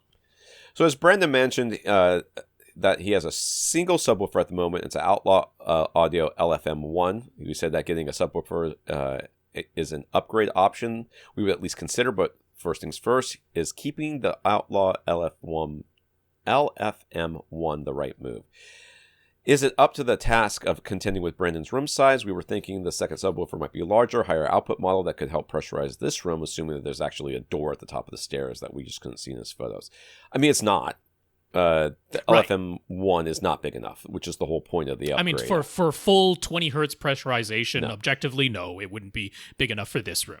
No, it's not. I mean, and I like the LFM1. It's a very good, very capable subwoofer. Yeah, I mean, but you have to put it in the right room, and this is not it. Yeah, I mean, if you're not going for reference volume pace, which he probably isn't, because this is very much a family setting, right? We can see all the toys around the rest of this room. This is very much also used as a family room. So my instinct is that he probably isn't going for cinema reference level overall in here. Right. If there is no door at the top of the stairs, if this room is not enclosed, and if there is no chance of ever adding a door at either the top or the bottom of the stairs, then I'm really not going to worry about it, because there's no subwoofer that would be reasonable, right? You could do it. You could get a JTR Captivator 4000 and you could reach full pressurization for the whole darn house, but there's no way the rest of the family would tolerate it. And also it's bigger than a refrigerator, and where's it going to go in this room? So if there is how's a he door, going to get it down to the room? It's also there's a lot of also times that challenge. Yeah. stairs, Well, you're taking out the window on the side wall. That's what you're doing. You're taking out that window to bring it in here. Yes. But if there is a door at the top of the stairs, then, it would be possible to pressurize this room. You'd be talking about a pretty beefy sub. You'd be talking about like a Monolith M15 V2. You'd be talking like a PB4000 or a PB16 Ultra from SCS's lineup. You're getting into that territory, a subwoofer to fully pressurize this room. So yeah, I mean, Sasi's not wrong, right? He was like, hey, if you're going for that full pressurization, if there is that door existing, then does it actually make sense to keep the Outlaw LFM1? Is that up to the task? So objectively, no, 20 hertz, not full pressurization. But if you're always playing this at lower than cinema reference volume, I don't think the LFM1 is going to be some kind of gigantic disappointment in here. It's a very nice, very capable sub. Yeah. So if he gets a second subwoofer, which one? SVS is running their annual Labor Day sale, and the PB1000 Pro and the SB1000 Pro models are always the first to sell out. Should Brandon hop on the SVS PB1000 Pro to mate with his Outlaw LFM1, there's no option to get an identical second sub since the LFM1 has been discontinued now. Mm-hmm. But the HSU VTF2 Mark V is still available, and that's very, very close. It sure is. Are all of our usual suspects, the various 12-inch subwoofer models from Monoprice, Monolith, RSL, Rhythmic, Tone Winner, etc. What would be our pick for Brandon's room? Every time I see a room like this where there's obviously other things going on. Sure. Yeah. Okay. Obviously other things happening in the room. Which is great, which is fine. Not every room is a 100% dedicated theater. That's ridiculous to expect. I've got no problems with any of that. But I always think cylinder sub, because it just makes it so much easier to put things in the room, and you don't have to worry about sharp edges. And even the subs that don't have sharp edges, they're lower, they take up more floor space, and they're harder to place. The cylinder subs in this room, I'm not even worried about performance. I'm not talking about like get the 2000 versus the 4000 or whatever. Sure. Like get whatever one you can afford. I don't care. I think the form factor is what's important here. You can put a cylinder sub over in the kids section. That's right. And not worry as much about it. Yeah, because I mean, these look like younger kids' toys. I don't know. Maybe these are really old photos. I have no idea, right? But these look like younger kids' toys. If they are running around down there and they ram themselves at full speed into one of SVS's cylinder subs, no harm to the child. It's going to be absolutely... And also... probably no harm to the sub, because they are very tough, those cylinder subs. They can take a lick, and you can lie them down, right? So if it's like the only space this can go is close to that window on the left-hand side and I have to lie it down in order to fit it there, you can do that. You can lay the cylinder sub on its side. I'm very much in agreement. Now, of course, they are not the absolute cheapest option, right? If you wanted... I would just say this. If you wanted the subwoofer that is the closest match to the existing LFM1, if that's the goal, right? Get the subwoofer that's the closest match to that and comes in at the lowest price, it is that HSU VTF2 Mark V. Right. It would be a fantastic performance partner to the Outlaw LFM1. There's nigh any difference between them as far as performance goes. That would be, and it is the least expensive of those sort of 12-inch subwoofer options that have that type of output and extension. So that would be the answer on that front. But if there is the opportunity to be doing a little upgrading, you don't mind spending a little bit more, not a crazy amount more. Yeah, like PC 2000 Pro cylinder would be fantastic choice. If there is a door at the top of those stairs and you are looking to get closer to full cinema reference volume, then like PC 4000s, if you get a pair of PC 4000s in here, then you could pressurize this space if there's a door at the top. Sorry. We both seem pretty gung-ho about Brandon adding some blackout curtains to better control the ambient light levels, and since Brandon himself floated the idea of reducing his 150-inch screen size and going with a different screen material, possibly acoustically transparent, and no longer ambient light rejecting, we both said to just get a white screen with like a 1.3 gain and put a nice black border around it this time with a smaller size, making it easier to position speakers around the screen, so no need to go acoustically transparent.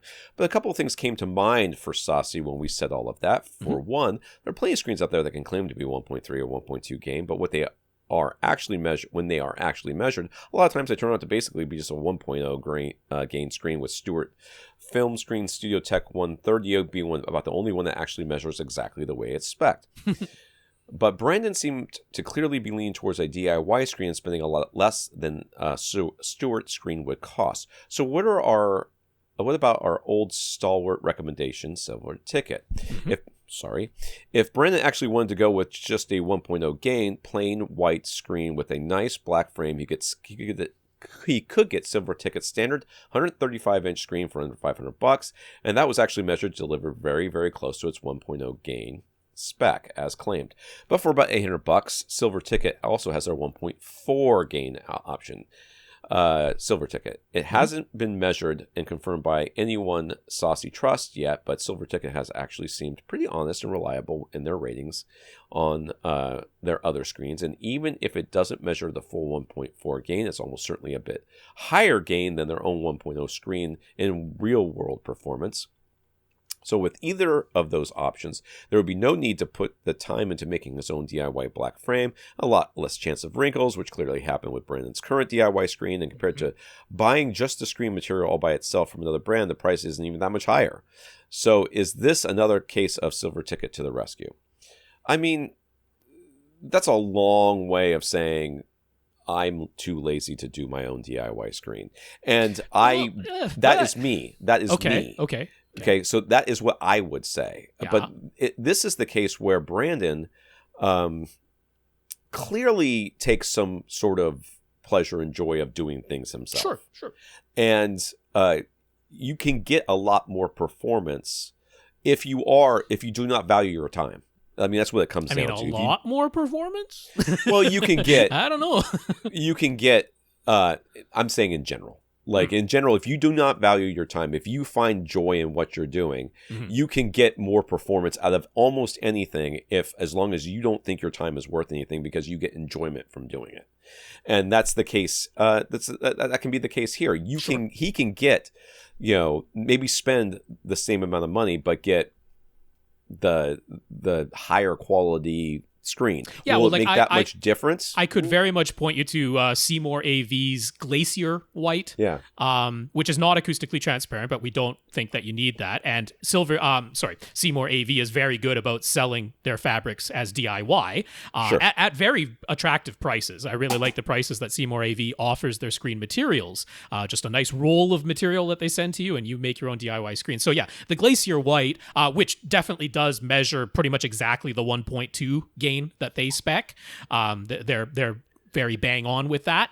So, that's getting the little bit of positive gain. We do think a little bit of positive gain works here because it's never going to be a completely blacked out room. Sure. But doesn't have to be full ambient light rejecting. So, I think 1.4 is a little too high, though, to be honest with you. Yeah, I don't know if it actually is accurate to that, or if it's, actually 1.2, 1.3, which is very common when they spec things that way. I will say Silver Ticket mentions with that 1.4 option something that I don't particularly like, which is that I don't mind at all that it's a vinyl material, but they mention specifically it's stretchy. It's like it's a stretchy vinyl. I'm like, stretchy screen that will sag. There's no stretchy screen that doesn't eventually sag. I mean, it might be 20 years from now and basically not matter, especially when you only paid $800 for it, and who's really going to care. But like Silver Ticket screens, they attach with like just a rod that goes through a pocket in the edges of the screen, and that just attaches to plastic clips around the edge of the screen. It's not like a really adjustable tensioning, right? It's not like O-rings like Seymour AV uses, or spring clips like Elite Screen uses. It's just a rod and clips. So you're just relying on the natural stretchiness of the screen itself. So I'm not in love with that for it being, said very plainly that it's a stretchy vinyl. Yeah. But I mean, certainly if you're talking about just value for the dollar, ease of ordering it, the assembly, and all of that stuff. Like, yeah, of course I still love the silver ticket screens. I would take a chance on the 1.4 gain because they are returnable. You can return the screens if you discover that it's not exactly what you want. So I'd be willing to take a chance on it. But yeah, I would say my alternative would be the Seymour AV Glacier White. Right. Yeah, and I for me, it's not worth the time and energy to try to make my own frame and to that's right. And yeah. to For try me, to get things straight. And you we gotta know remember, that I started this podcast off saying I was cutting things straight, and I didn't want to start the podcast because it almost never happens. I mean, I was killing it. Right. I mean, you're like, oh, what was he doing? What was so important? Nothing. Okay, I was cut. I had like those interlocking mats that you put on your floor for like exercise rooms, and I was cutting them into 2.5-inch squares so I can insert them in the bottom of these like milk crate looking things that are like collapsible crates that I put in the back of my car. But they have a plastic like mat thing or cover thing back there, and they slide around. It drives me nuts. And I was trying to put something in there to make them not give slide them a little around grip so much. and a little dampening. Sure. Yeah. And I was killing it. I'm so excited. You don't understand how excited I am by this thing being done now. So you'd rather put together a silver ticket frame than make your own. And we know that Brandon ended up with some wrinkles in his previous DIY frame. So that would be all the reason for me. I'd be like, yeah, I'll buy a silver ticket. Make my life easier. Yeah, I would too. And just to talk a little bit about the gain. We like a little bit of gain because generally speaking, especially with a projector, you're looking for, if you're trying to get HDR performance or any of those sorts of things, you want to get as much light off that screen as possible. Yeah. But if you go for too much gain, you have to worry about hot spotting. That's right. And the parts of the screen getting washed out or looking weird because you're not sitting directly. Or just the center is obviously brighter than the edges. Right. Yeah. So, when you put all those things together, you don't want to go too high on the gain because it's not like if a little is good, a lot is better.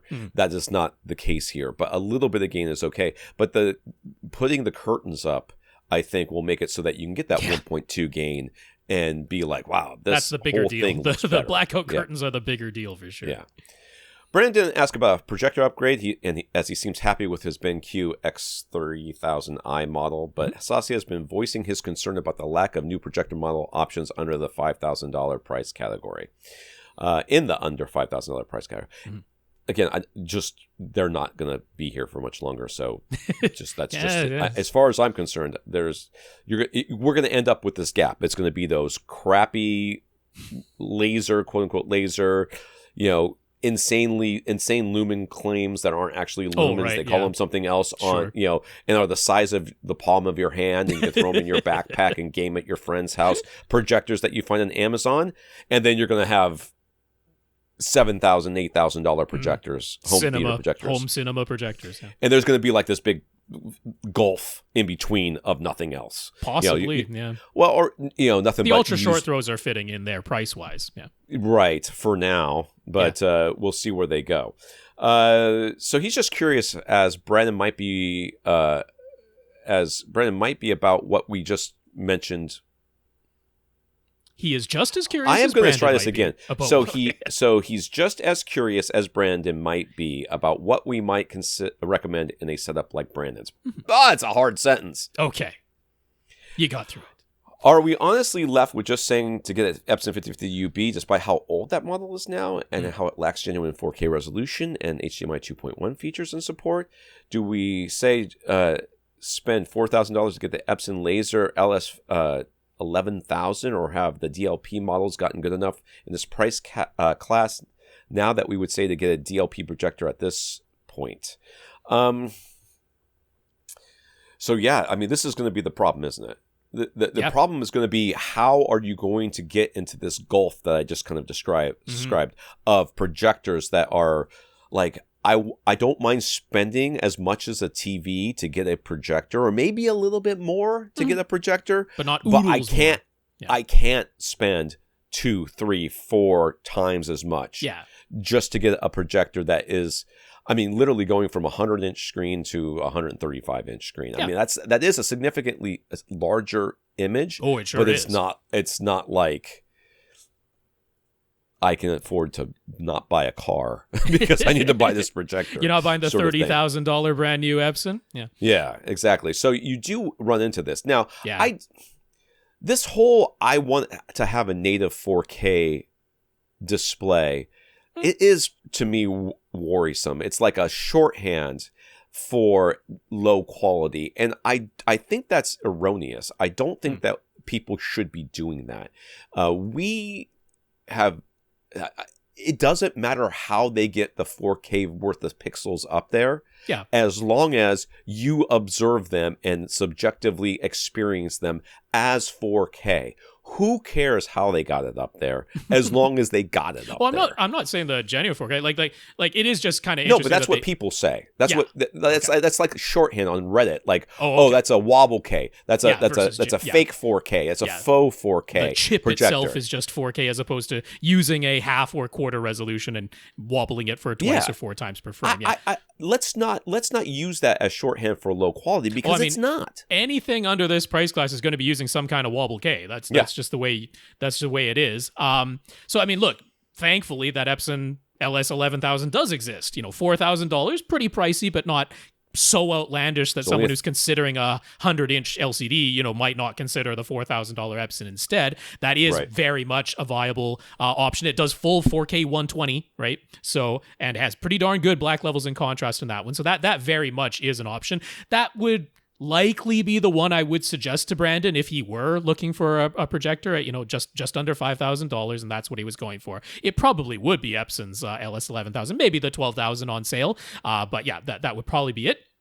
I did want to mention JVC does have a DLP projector that I like quite a lot. It's their LX-NZ-NZ30. So that is a 1080p DLP projector that wobbles the image 4 times per frame to get you the full 4K resolution. The black levels are not quite as good as an Epson 5050 UB. It is DLP. The panel itself doesn't have quite as high contrast. But as far as DLP projectors at about $3,500 go, it's amongst the best. It does have not like full array local dimming, of course, but does have global dimming. It is a laser light engine. And if you just want fades to black to fade to black, it does that. It will pump the laser similar to the way a dynamic iris might work, but faster, because it's the laser light engine itself that it can dim and brighten, and it does a good job with that. Handles HDR nicely. It's not frame by frame dynamic tone mapping, unfortunately, even though it's JVC, but it does handle HDR nicely. And that NZ30 is a model I would definitely look at $3,500. It does not do 4K 120. It does top out for 4K resolution at 60, but it will do 1080p all the way up to 240 hertz. So if you're willing to take your game system and lower the resolution, you can get the high frame rate from your games just by lowering the resolution output. So I like that as a potential alternative for a lot of people. But the lens on it is completely manual, right? The lovely thing about the Epson 5050 UB and the LS11000 and the LS12000 is the completely motorized lens for all aspects of the lens. The zoom, the lens shift, the focus, all of that is motorized on the Epsons, and that can be really nice. And the Epsons have the larger zoom range and the larger lens shift range. But at least the JVC has horizontal and vertical lens shift, and it has a 1.6 zoom range, but that's all manual adjustment. So this last on behalf of Brandon section is not a question. Sasi just wanted to suggest one of his favorite seating options he found at Costco. It's an L-shaped sectional, but 3 of its seats can recline. It's also a low back design, just like what Brandon has now, but 4 of the seats have headrests that can raise up, and 1 of the seats has 2 armrests. So Sasi thinks it's basically the perfect compromise for a home theater arrangement. It goes for $3,200 and is available in either white or dark gray. I might have to look at that later, but I won't look at it right now. If the measurements fit, maybe this could satisfy both Brandon's desire for theater recliners and his family's desire for a sectional couch. I like that. It's got 1 seat at the end. Yeah. It's like a theater recliner, which you could That could be your captain's chair, your throne chair. It can go on either end. They show it in the configuration with that captain's chair on either end of the L-shaped couch. Yeah. And then there it is. So that's kind of cool. Yeah. So we will put a link up there in the show We sure notes, so will. go check that out. Mhm. If you don't have a membership for Costco, this might be a reason to get one. That's I know right. I don't, because it's too far away. So getting away from asking things on behalf of Brandon, one of Sasi's friends, because here's another question on behalf of somebody else, That's right. asked him to help decide on some new speakers, and Sasi decided to borrow one of our frequent recommendations. Size and price-wise, the Ascend Acoustic CTM, we never recommend. You ask any of our listeners. Not enough. You guys would be shocked how many times we get emails saying, how come you guys never talk about Ascend? Ascend's a great company. I'm like, who? How many episodes have you listened to? Is the number 0? I feel like the number is 0. If I talked about them too much, people are like, well, you own them. That's the only reason you talk about them. There's no threading that needle. Can't win for trying. Can't win for trying. The Ascend Acoustics CTM 340 SE2 speakers seemed to fit his friend's needs, and when they found out they were assembled in USA, that actually ended up being a big plus factor in his friend's book, so he's happy to give them a try. That is so... I'm sorry. That is such a silly thing to care about, in my opinion. The parts are definitely all coming from overseas, because there's a oodle of different suppliers for the parts. But hey, good enough. Whatever. It's not like he ended up with bad speakers because of that desire, so I'm A-okay with it. That's just such a weird thing to base your buying on. I know there's a lot of people like, I only buy USA. No, you don't. You don't. You can't. Kind of impossible. Some part in there is going to be made outside of the USA. If you haven't watched the end of Good Place, where they talk about how you cannot yeah, you can't buy an Apple that didn't have something that attached negatively to it. Some suffering, attached to it. That's exactly the same way. People are like, I want to buy an all-American bike. I'm like, doesn't exist. They're like, oh no, this company is in Tennessee. Sure. There is a company in Tennessee that makes titanium bikes, and like it's all American. I'm like, every single part on that bike is made in China, or Japan, or Thailand, or Vietnam, or something. They're all, all the shifting, everything else. The frame is American made, but I bet the titanium didn't come from America. So whatever. His friend's room has, let's say, acoustic challenges. That's never the case. Oh, we're the best speakers for my room. I don't know, headphones.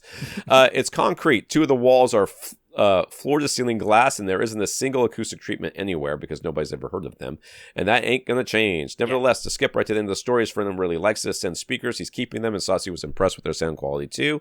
He had confidence in our advice before hearing them. Now that he's heard them for himself, he's fully on board with recommend them as well. This is Sasi we're talking about, so for him the story can't end there. Since he helped his friend was willing to humor Sasi and let him do a bunch of listening comparisons and measurements. They both listened, and Sasi measured the 5 seats facing the TV.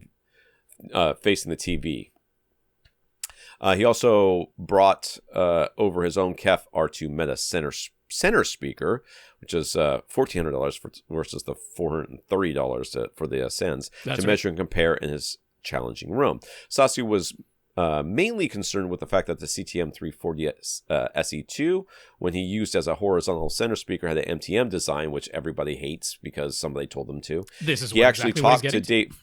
Yeah, he actually talked to Dave Fabricant from Ascend directly, and he confirmed that the vertical and horizontal dispersions are identical now. No difference in the crossover with the SE2 version. So for their listening and measurement comparison, he tried the Ascend speaker both vertically and horizontally. So you can see he's got it in this picture here. He's got it lying down so that it fits under the TV, and they have it stand up so it blocks the TV, which is dumb. But he's doing this for just for the purpose. test. Yeah, that's obviously not the way it's actually going to live vertically. And then he also had his KEF R2 Meta center speaker as a point of reference. Well, and clearly, I mean, he doesn't know what he's doing because he's got the microphone facing straight up. I mean, that's just not the way that you're... That is absolutely the way you're supposed to do it. I know. Too facetious, Tom, to the point that people have no idea what you're joking about anymore. I'd say that so that Rob can correct me, just so you know. As we know, there are home theater folks online who claim that any MTM center speaker design is bad. By definition.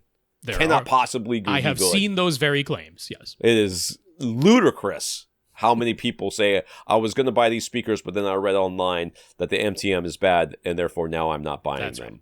Or what center speaker should I get since the center speaker is MTM and it's a bad design? There are bad MTM centers. I have owned them. We're gonna get to that. Save that for the future questions. They will always point to the lobing and comb filtering that shows up in measurements, and indeed, even Ascend's own clipple measurements show what appears to be ugly and scary cancellations and narrow off-axis issues right in the crossover region between the woofers and the tweeters. I can't find my micro. Here it is. Okay, so you see there's a measurement here. For those of you that aren't looking, it looks like this is coming from the regular standing up CMT 340, so this is the vertical dispersion, but that's what the dispersion would be if it were lying horizontally. And David Fabricant himself has been like, in the original version of the CMT 340, before the SE version and definitely before the SE2 version, he actually had a different crossover in the center than he did in the vertical ones, but he has confirmed himself that's no longer the case. Same crossover, whether it's vertical or horizontal. So this plot is what you might be seeing. This is the scary looking lobing that is not completely just red all the way across. You're getting these blue cancellations right in that 1000 to 2000 hertz range. Yeah. So to cut to the end again, Sasi's friend didn't hear any difference between the vertical versus horizontal Ascend center speaker, regardless of which of the 5 seats he was sitting in. Those scary looking contour plots and of the off-axis response, his friend didn't notice them at all. It's weird. Sasi also knows his impressions were severely compromised by it being a fully cited test with all of this prior knowledge knocking around his head, but even he thought that any differences he heard in the mid-range were subtle, nothing even close to debilitating or something he'd say he needs to be avoided. And he only picked out those differences when they listened to sweeps, not regular movies and TV show content. Naturally, he busted out Room EQ Wizard, and thanks to the room and the positioning of the speakers, which couldn't be changed, all 3 center options, vertical ascend, horizontal ascend, and KEF R2 Meta, showed the same dip in the 200 to 300 hertz range. That was clearly not the fault of the speakers themselves. It's kept speaker measured as having the most consistent high frequency output, even at the widest seating angles, but Ascend's tweeter doesn't have any sort of waveguide, and it was the same both horizontally and vertically, so the MTM design didn't seem to be doing any damage there. And right in that 1 to 2 kilohertz region, he did measure a deviation of as much of about 6 dB in the horizontal Ascend speaker versus the vertical Ascend, which remained more consistent as did the KEF. Well, whatever, KEF center. So we've got some measurements here you can look at, blah, blah, blah. So this first one here, if we're following along, this is the horizontal version of the Ascend. So we're seeing, so down 800 up to 2 kilohertz. There's sort of a dip overall. There's a deviation there from seat to seat. If we go to the vertically oriented Ascend speaker, this next graph, then we're seeing, through that whole 700 to 2 kilohertz region, flatter, more consistent from seat to seat. And then his KEF R2 Meta, similarly, although it has some deviation between 700 and 800 hertz going on there. The KEF R2 Meta was the most consistent in the treble, in the off axis. But he's like, okay, there is a difference in the measurement, vertical, as I'm showing here, versus horizontal of that same speaker, the Ascend speaker. There is a difference in that region where the scary looking, heat type looking graph said that there should be massive cancellations going on because it's MTM and horizontally positioned. So he asks, is that it? Is that what all the worry and fuss about is about over MTM center speakers? Like, there it is, right in the measurements, right where it's supposed to be. Not quite as good off-axis response, right in the crossover region between the woofer and the tweeters.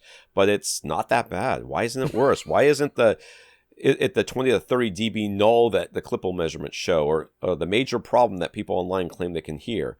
First of all, they can't. They didn't, and they're liars. Every single one of them. I'm not lying to you. If they are lying. People online lie. They do it all the time. They do it constantly. I am telling you, I have had an MTM center speaker that was great. Sure. And it matched every speaker I had. RBH, and right? RBH, yes, of course it was. RBH, the TK, whatever it was, center speaker was MTM. And then I had the Axiom Audio M100, whatever it was, MTM speaker, which matched great with the other Axiom speakers, but nothing else. Okay. Like nothing else could it hang in with. Some speakers it was okay with, but most speakers it had problems with, and it just wasn't as good of a speaker overall. But it wasn't this massive thing where it's not like universal. It's so ridiculous to suggest such a thing.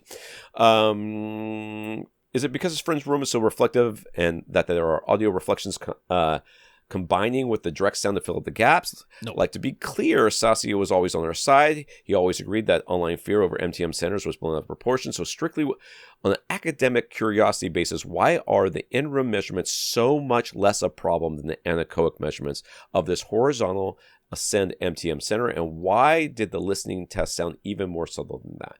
First of all, we are not nearly as sensitive to these sound deviations as people seem to suggest that we are. Right. Yes, we can be trained. And yes, if we're listening to something like a sweep where that accentuates problems, we will hear them more readily than not. Mm-hmm. But in the course of listening to content, actual content, yes, these problems that people seem to think are ubiquitous, they very rarely come up. And when they do, they're even harder to notice because you have nothing to compare them to. You're not comparing that problem area to everything else in the frequency range, because everything else in the frequency range isn't playing. It's only this one little section that's playing. And then you're like, okay, that sounds like whatever it's supposed to sound like. And then something else plays and it's different. And it's different because it is different. It's a different part of the frequency range. So there can be, like, it's like people saying all ported subwoofers are this and all sealed subwoofers are that. Oh, sure. Yeah. Andrew has tried many times, and he's done it even though I told him not to, written articles about, or wanted to write an article about the difference between a sealed versus a ported sub in his room. Mm-hmm. And he gets to the end of I'm like, there is no difference. He's like, well, no, but I want to see like how it sounds. Well, I'm like, it's not going to sound different. It's not going to. There is no difference between these things because the differences that you would experience are not going to be audible in playback or anything else. So you're just going to have to turn your subwoofer up a little bit if in one mode versus the other. And so he did the whole thing. And at the end, he's like, man, it sounds the same. I'm like, I know. And that's the thing here. You can make an MTM center speaker that sounds bad. You can make any speaker that sounds bad. But you can also make an MTM speaker that sounds good or good enough. And even though there may be measurable things that you can point at in the graph and say, look, this thing is not as good as this other one. Right. When you put it in the room, you're like, sounds pretty good. The simple answer is we have a brain and the Klippel doesn't.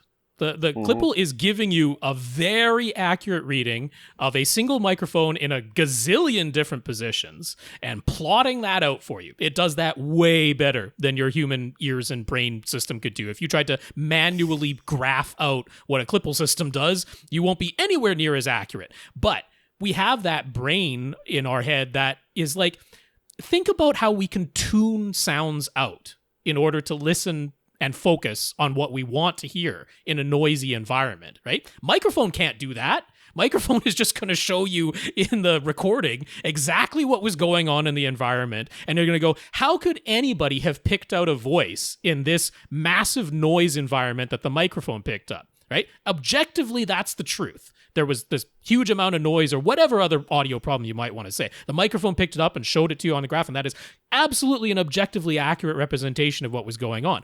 But your brain does this amazing thing of being like, so the voice is 3 decibels quieter when I sit 35 degrees off axis to this horizontal speaker versus if that same speaker were vertical. We can see it in the measurement. It's 3 decibels quieter. And yet our brain can easily compensate for that. It'll easily tune down the other sounds that it doesn't want to hear and tune into the sound that it does want to hear. And we can't tell, right? We don't have some kind of A-B comparator in our brain that goes, oh, I know I was compensating for that 3 decibel difference. Like, no, there's no way you're ever going to notice that. That's why it's so much more subtle when you're listening to real content. We've got to try to get to a few more. You've been talking a lot. Tom. I thought that you had cut out. No. I thought that was okay. So this particular MTM center, the Ascend CTM 340 SC2, he's in agreement with us that it's a great center speaker, terrific value at its price, and he'd be happy to recommend it the way we do. But have we encountered any MTM center speakers that do sound bad as the measurements look? Like, has the concern over MTM centers been completely overblown in all cases, or is there actually some very bad ones, and this Ascend model is more like the exception than the rule? There are bad ones out there, but I would argue for the most part, the bad MTM centers are also connected to speakers that aren't great to begin with. Yeah. You know what I mean? Not always, but not always. Yeah, many times. The example I had, and I have talked about it on the podcast before, but it's been a while. When I was shopping for on-wall speakers for myself, I came across quite a few on-wall speakers where the center was just the same as the left-right, but turned horizontally. Absolutely no difference to it. Maybe they rotated the logo on the grill, right? That was literally the only difference. And those were MTM designs predominantly. And I had quite a few where I was like, the left and right speakers, not too bad. Don't mind them at all. They're pretty neutral, sound pretty darn good. But I turned them horizontally, and it wasn't so much that, if I was sitting bang on axis dead in front of it with it aimed right at me, sounded pretty good, but I did care about my 3-seater couch, and I would move myself to the left and to the right, and there was a noticeable difference in the timbre of the sound. The voices did sound different. Or if I was just, slightly swaying back and forth, I could hear the lobing. Like you could hear that whoop, whoop, whoop, whoop, whoop, whoop, whoop, whoop, whoop, whoop, whoop sound as a sound was going across there. It was really quite readily evident. So there were quite a few of the on-wall MTM speakers where I had that experience. I found the Revel on-wall speakers, the Concerto on-wall Revel speakers, and while the vertical version and the center horizontal version looked the same, they had actually internally wired the woofers differently. Those ones had 2 small woofers on either side of the tweeter. And it was a 2.5-way design. So they had the 2 woofers were all 4 of them were playing as low as they could into the bass, but then 2 of them were acting sort of like mid-range drivers. The other 2 crossed over and only played low frequencies. And so for the vertical ones, it was like symmetrical, right? You had the tweeter, and then you had the mid-range on either side of the tweeter, and then the woofer on either side of those 2 mid-ranges. But for the center, they put the 2 mid-range drivers to the left of the tweeter and the 2 woofers to the right. They didn't wire them the same. And that was enough to eliminate that problem that I was having with a lot of the other MTMs. So that's a concrete example. It absolutely can happen. And the next question will answer why it isn't always the case for all MTMs. So we've mentioned that there are design choices that can be made, particularly in the crossover, that can mitigate the issues with horizontal MTM designs. What are those design choices exactly? Yeah. I mean, Rob just described one. That wouldn't be in the crossover, but that would be a way you could actually change the driver layer or the driver wiring inside.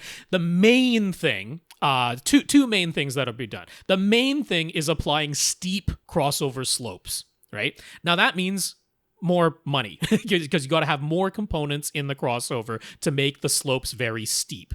But if you have a nice 4th order or higher slope, which is another thing Revel always does, steep crossover slopes, Perlisten does that as well, good engineering there, it means that the number of frequencies that the mid-range driver and the tweeter are playing in common is greatly reduced because you have this much steeper roll-off at the top end of the mid-range driver and a steep roll-off at the bottom end of the tweeter. So that crossover region is a lot smaller. They don't have as many frequencies in common, so there's just that, by virtue of that, less opportunity for them to cancel and interfere with each other. That's the number one thing you could do in the crossover. The other thing you could do is use a nice, very capable tweeter that the tweeter can play lower in frequency. Because the tweeter is going to have very wide dispersion, and it's when you get into the range where the mid-range driver and the tweeter are playing the same thing, and the higher that frequency is, the higher that the mid-range driver has to play, the more directional the mid-range driver becomes, and the more crazy interference patterns that you get if you graft them out. So lower the crossover frequency and make the slopes very steep. That's the main things you can do. Mike needs a new desktop computer monitor. He had a 32-inch Dell UltraSharp 4K monitor that developed a blue line running vertically about 1/3 of the screen's width from the right. I got some of those going on, mostly because somebody hit a monitor. Yeah, it happens. Yeah. He really isn't looking to get repaired, but do we think that sort of thing would cost way, way less to repair than to replace? They're replacing the panel at that point. Yeah. And I can't. You're not seeing me if you're not on YouTube, but I'm shaking my head no. Assuming he simply buys himself a new monitor, he still wants 32 inches and 4K resolution. Price is too much of an issue. So should he be looking at OLED monitors these days? Is burn-in still a concern? He isn't a gamer, so these sorts of features aren't his main concern. He only wants a flat screen surface, no curve. Don't worry, we're never going to recommend a curve anyways. Yeah. Which 32-inch 4K monitors will we suggest for him? 32 specifically. Yep. That's what he wants. And he wants 4K resolution because there are some 32s that are 1440p. Yeah. Okay. Okay, I'm taking this one. I'm going to suggest to you, I would very strongly consider an OLED. You're going to be seeing all the hype about the quantum dot OLEDs, the QD OLEDs. You're going to see all the hype going their way in most of the online coverage. I don't personally love them. I don't love them because I don't use my computer in a dark environment. It might be kind of dim sometimes when I'm using my computer, but I don't have a dark environment for a computer. I find hard on my eyes. I like to have at least some background lighting, ambient lighting when I'm using my computer, and the quantum dot OLEDs wash out. The black doesn't stay black. The quantum dot OLEDs themselves are capable of absolutely true black, but the finishing surface on them, it turns gray as soon as you have any light in the room. They don't look tremendously better than LCD monitors, and I find it to be a waste, and I'm not going to use my computer in pitch blackness. So LG, they're using their WOLED panels, and they have their newest MLA micro lens array plus monitors that panels that they have. They have them in the 32-inch size at the 4K resolution. And LG's own, the model number is ridiculous, but it's the 32 for the size. It's the GS95UE. That's their latest one with the MLA plus panel. The downside here is that it's $1,400, which is actually like more expensive than the 42-inch OLED television. But, to get that size at that resolution, you're paying a pretty penny, but it's wonderful. It's a wonderful, wonderful display.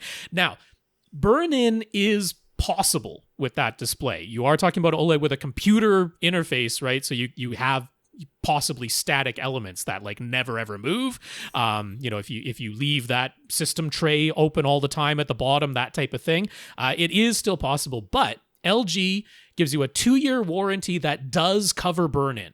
So you have some protection there going on. Even if you burn it in, for 2 years, they will replace that panel. It's like explicit in their warranty that you have 2-year coverage, including burn-in on there. So as far as that goes with the MLA panels, they are definitely more resistant to burn-in than any previous OLEDs have been. So overall, that would be like, if you want the pinnacle of performance, then that would be the one I would recommend to you. The LG 32GS95UE. But yeah, $1,400. You're paying a lot for it. So an alternative would be an LCD. There's a gazillion of them out there, of course. But I would, since you have the money to spend, I would be looking at mini LED, full array local backlighting. But, it's going to be an IPS panel if you want the flat and that. One I would point you to is actually Gigabytes. Gigabyte as the brand, their Aorus series, and the model number is the FI32U. Not quite as terrible as LG's naming structure there. It's a really nice monitor. Of course, it doesn't have the absolute black levels that OLED has, but with that full array local dimming mini LED backlighting, when they need to turn off, it's pretty darn good. It's a nice monitor. It doesn't have as high a refresh rate, but you said you're not a gamer, so I don't think 144 hertz is going to be a problem versus 240 hertz. And that goes for $750. So still not the cheapest monitor, but it's a really nice mini LED LCD monitor that might suit your needs if you're really, really worried about burn-in. A lot of people will be pointing to Asus for their OLED monitors because they give you a 3-year warranty that does cover burn-in. Good luck getting them to honor it. That's the problem. They on paper give you the extra year, but Asus has been notorious for horrible warranty claim customer service. It's bad enough that they've been taken to task by so many YouTubers that it's maybe starting to turn around. They said they're going to turn it around, but so far it's tough to trust them as far as that warranty claim process goes. Whereas LG has been solid on theirs. So yeah, that's the way I would go. One of those two. Okay, we'll do one more, then we're done. That sounds Terry. Terry has a basement room where they want to set up a TV viewing space. The TV area is about 13 feet wide and 15 feet long with ceilings that are under 8 feet, but it has an open stairway to the main floor above, no door, and there's a louvered door to the furnace room as well.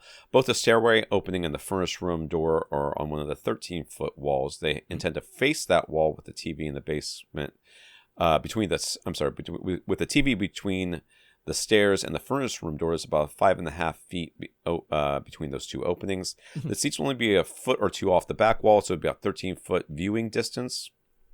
And they only plan to use a 65-inch TV. This isn't Terry's main theater, but he still wants surround sound and a decent experience. Well, you're not going to get a decent experience with 65-inch TV. It's 13 feet away, but whatever. But this is for slightly more casual viewing. He's just like, I want some surround sound no matter what I do. Aesthetics are taking priority, though. They don't want to wall mount the TV, but any of the stands that might go on that have been deemed aesthetically acceptable are not the typical deep TV equipment stands with room for an AV receiver and a center speaker.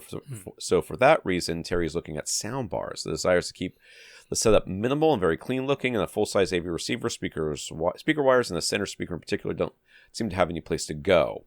But he knows that his soundbar would be a compromise, but what else could he do? He also knows we've mentioned a couple of soundbars that we think are okay, which we recommend. The setup routines is recommending Samsung's flagship soundbar, but that costs like $1,800, which is willing to pay if it's totally worth it. But what do we say? I mean, I don't think it's worth it, but whatever. I don't even like them that much. I don't even think they're that great. So, I mean, I know you said you don't want to wall mount anything. You've got this little stand, whatever, and you want surround sound. First of all, do you really want surround sound? Do you really want it? Because you're now looking at wireless speakers. Because you specifically said you don't want wires. Yeah. So you're looking at putting something on on a stand or a piece of furniture behind you, because you're going to be a little bit off the wall, but not much, or stands to the left and right of the couch. Is it really worth it to have that? Is it really? Because I don't know that it is. If it were me, because your TV is small, it's far away. I mean, it's not small, but it's small, still 65-inch TV, but for the viewing distance, it's going to be far away. Yeah. If it were me, I would think about getting 2 of like the Fluence tower speakers that are powered. That is an A81i or something like that. I'll have to look them up. Yeah, AI81 sounds right to me. That's it. Yeah, something like that. Anyways, we have a review over AV Gadgets. We'll put it on there, and I would just push this right up against the TV, because it's basically mono anyways at that point. You're not really going to get stereo separation. You can get some stereo, but not much. Not a huge amount. 5.5 feet. You're not going to have a center channel then. Surrounds, if you really want surrounds, you can get... I mean, I don't... Where are you going to get the surround sound to come from? I guess in this case, you couldn't really get it. You would just be stuck with stereo, in my suggestion. Rob will give you some suggestions that give you surround, because otherwise you're going to need some sort of receiver or something that's going to be able to give you the surround sound, because you can't get it from this particular set of speakers. But that, I would just go with that. No subwoofer. Okay. Just the 2 tower speakers running full range. You're saying 13 feet away from them. They have a subwoofer output, so you could do like a wireless subwoofer connection. Like you could get an RSL speed woofer. Right. That would work really nicely. They have their very nice wireless system that you can order right along with it. So you could do that. That's certainly an option if you do want to add subwoofers. I mean, any of the self-powered stereo speakers, like I was thinking like KEF LS50s, right? Yes. If you want like very clean, beautiful looks on those KEF LS50s, you're paying quite a bit of money, but they do sound really nice. And similarly, they have a subwoofer output. You could attach that to a wireless transmitter. And in this room, I would almost always choose an RSL speed woofer to go in here. Right. I'm not thinking of much else that I would choose, honestly, but they have that wonderful RSL wireless system. So that would be my alternative to a soundbar. Right. But similar thing. It's going to be stereo speakers, phantom center, no actual surround speakers, and maybe a wireless sub that I would add on. And you can certainly choose your price point, because you can go Fluence for very affordable, but still really good sounding. You could go KEF LS50, much more expensive. If you can move the speakers out a little bit, you'll get better stereo separation, and you'll still have a phantom center. Just make sure that you're sitting between the 2 speakers, and you'll be fine. But, KEF has their the 5s, the 7s, the 9s. Those are very nice speakers. And if you're worried about, really high output levels, they can certainly give you that. And they have subwoofer outputs too. So plenty of options there that you could do for a nice self-powered stereo pair of speakers. And that would certainly be something I would consider. But I'm not completely opposed to the idea of a surround wireless soundbar in here. It just has to be one that I don't utterly despise and think is a waste of money. So there's basically 2 that I might point you to at vastly different price points. But the one I would almost certainly suggest considering is Vizio's getting long in the tooth at this point, but it still exists out there. Their M series 512A-H6. And the H is denoting that I think that was 2020 or 2021 though when that came out, because they're up to L now, I think, in the alphabet, something like that. But they're keeping that one around, the M512A-H6, because it's kind of like the last good soundbar that Vizio ever made, and people have recognized that, and it sells really, really well, and it goes for $400 these days, and I don't mind recommending that one. It sounds pretty darn good. The price is reasonable to the point that I'm like, oh, you're going to be mad that you spent $400 on this thing. Like, there's very few people I think would ever be angry that they spent $400 on this, because it is a nice sounding soundbar. In the photo, it looks like the surrounds are completely wireless. They're not actually. They have cables that attach to the subwoofer. The subwoofer has a completely wireless connection to the soundbar itself. So the subwoofer needs to live, closer towards the back of your room so that you can have those surround speakers to your sides or behind you. But that's not too bad. It can go in a rear corner and connect to the satellite speakers there as the surrounds. So that's probably the one I would point to you. It's going to fit on any TV stand. It's nice and slim. It'll fit below almost any TV that has some distance from the base that it sits on, or you can get a universal TV stand to raise the height if you need to. So that's one I would consider. The other one, totally different price point. If you were thinking that you were willing to spend up to $1,800 on the Samsung, it's not my favorite soundbar. I would maybe consider a Nakamichi Soundwave. Not the Dragon, which is crazy and overpriced, but the Nakamichi Soundwave system goes for $1,500. So it's almost up at that same price point, but this gives you two 10-inch subwoofers that genuinely get down to about 30 hertz, not 20 hertz, but 30 hertz, and you can put them on either side of your room and get some dual subwoofer action going on in here. Pretty darn good performance.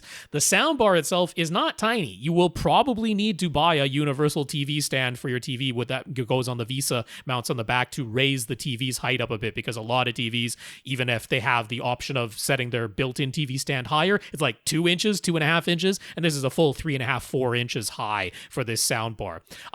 There are actually 4 satellite speakers for like surrounds and surround backs, but you can also clip them together to basically be bipoles for your surrounds. So there's options there as far as those go. Those also wire themselves to the subwoofers though. But you're going to have a subwoofer on either side of the room if you go with that one. So that's the Nakamichi Soundwave. That's the full 9.2.4 SSE Max version, but that's the one you would want to get. That's the one that supports all the HDR formats if you're passing it through, and it supports all the DTS:X and Dolby Atmos. So $1,500 could get you that. It's not out of the question. I might consider it for some setups. If you were thinking the Samsung, I'd rather get the Nakamichi myself. All right. So who do we have left? We have on our list, let me shrink this down so I can actually see some of these names here. Brad, I wrote up the full question, and Martin, and then David and Dane had questions that they sent in on Monday, but I'll let you know that I do have them, and all 4 of those will be first up next week. All right, we want to thank our listeners of the week. We want to thank Sasi for going to avrant.com and clicking on the Buy Us a Cup of Coffee link and sending us a PayPal donation, as well as our 131 patrons over at patreon.com. That's right, Sasi. Thank you so much for that PayPal donation. Very nice of you. And patreon.com/AVRant podcast is where you can go to sign up to make an automatic monthly donation. Big thanks to our 131 patrons over there. We want to thank James, Sasi, Terry, and Martin for going to AVRant, for sending us notes of gratitude for keeping the podcast going. Thank you, guys. That is what they did. I'll say those names one more time. James, Sasi, Terry, and Martin, thank you very much for the notes of gratitude and encouragement. We definitely appreciate them. And a big, big thank you to everybody who continues to listen and send in your questions. For AVRant, I'm Tom Andry. I put up the question to AVRant sign because I thought you were going to say where to send those emails. But there it is. I brought it back down. Thank you so much, everybody. I'm Rob H. Now go out and listen to something.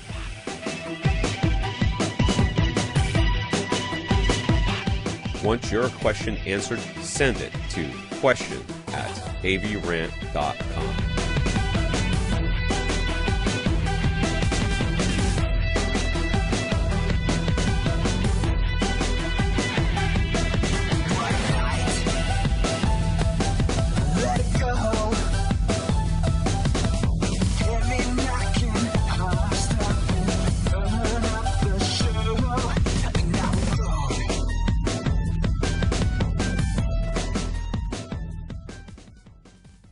This is AVRant. Now go out and listen to something.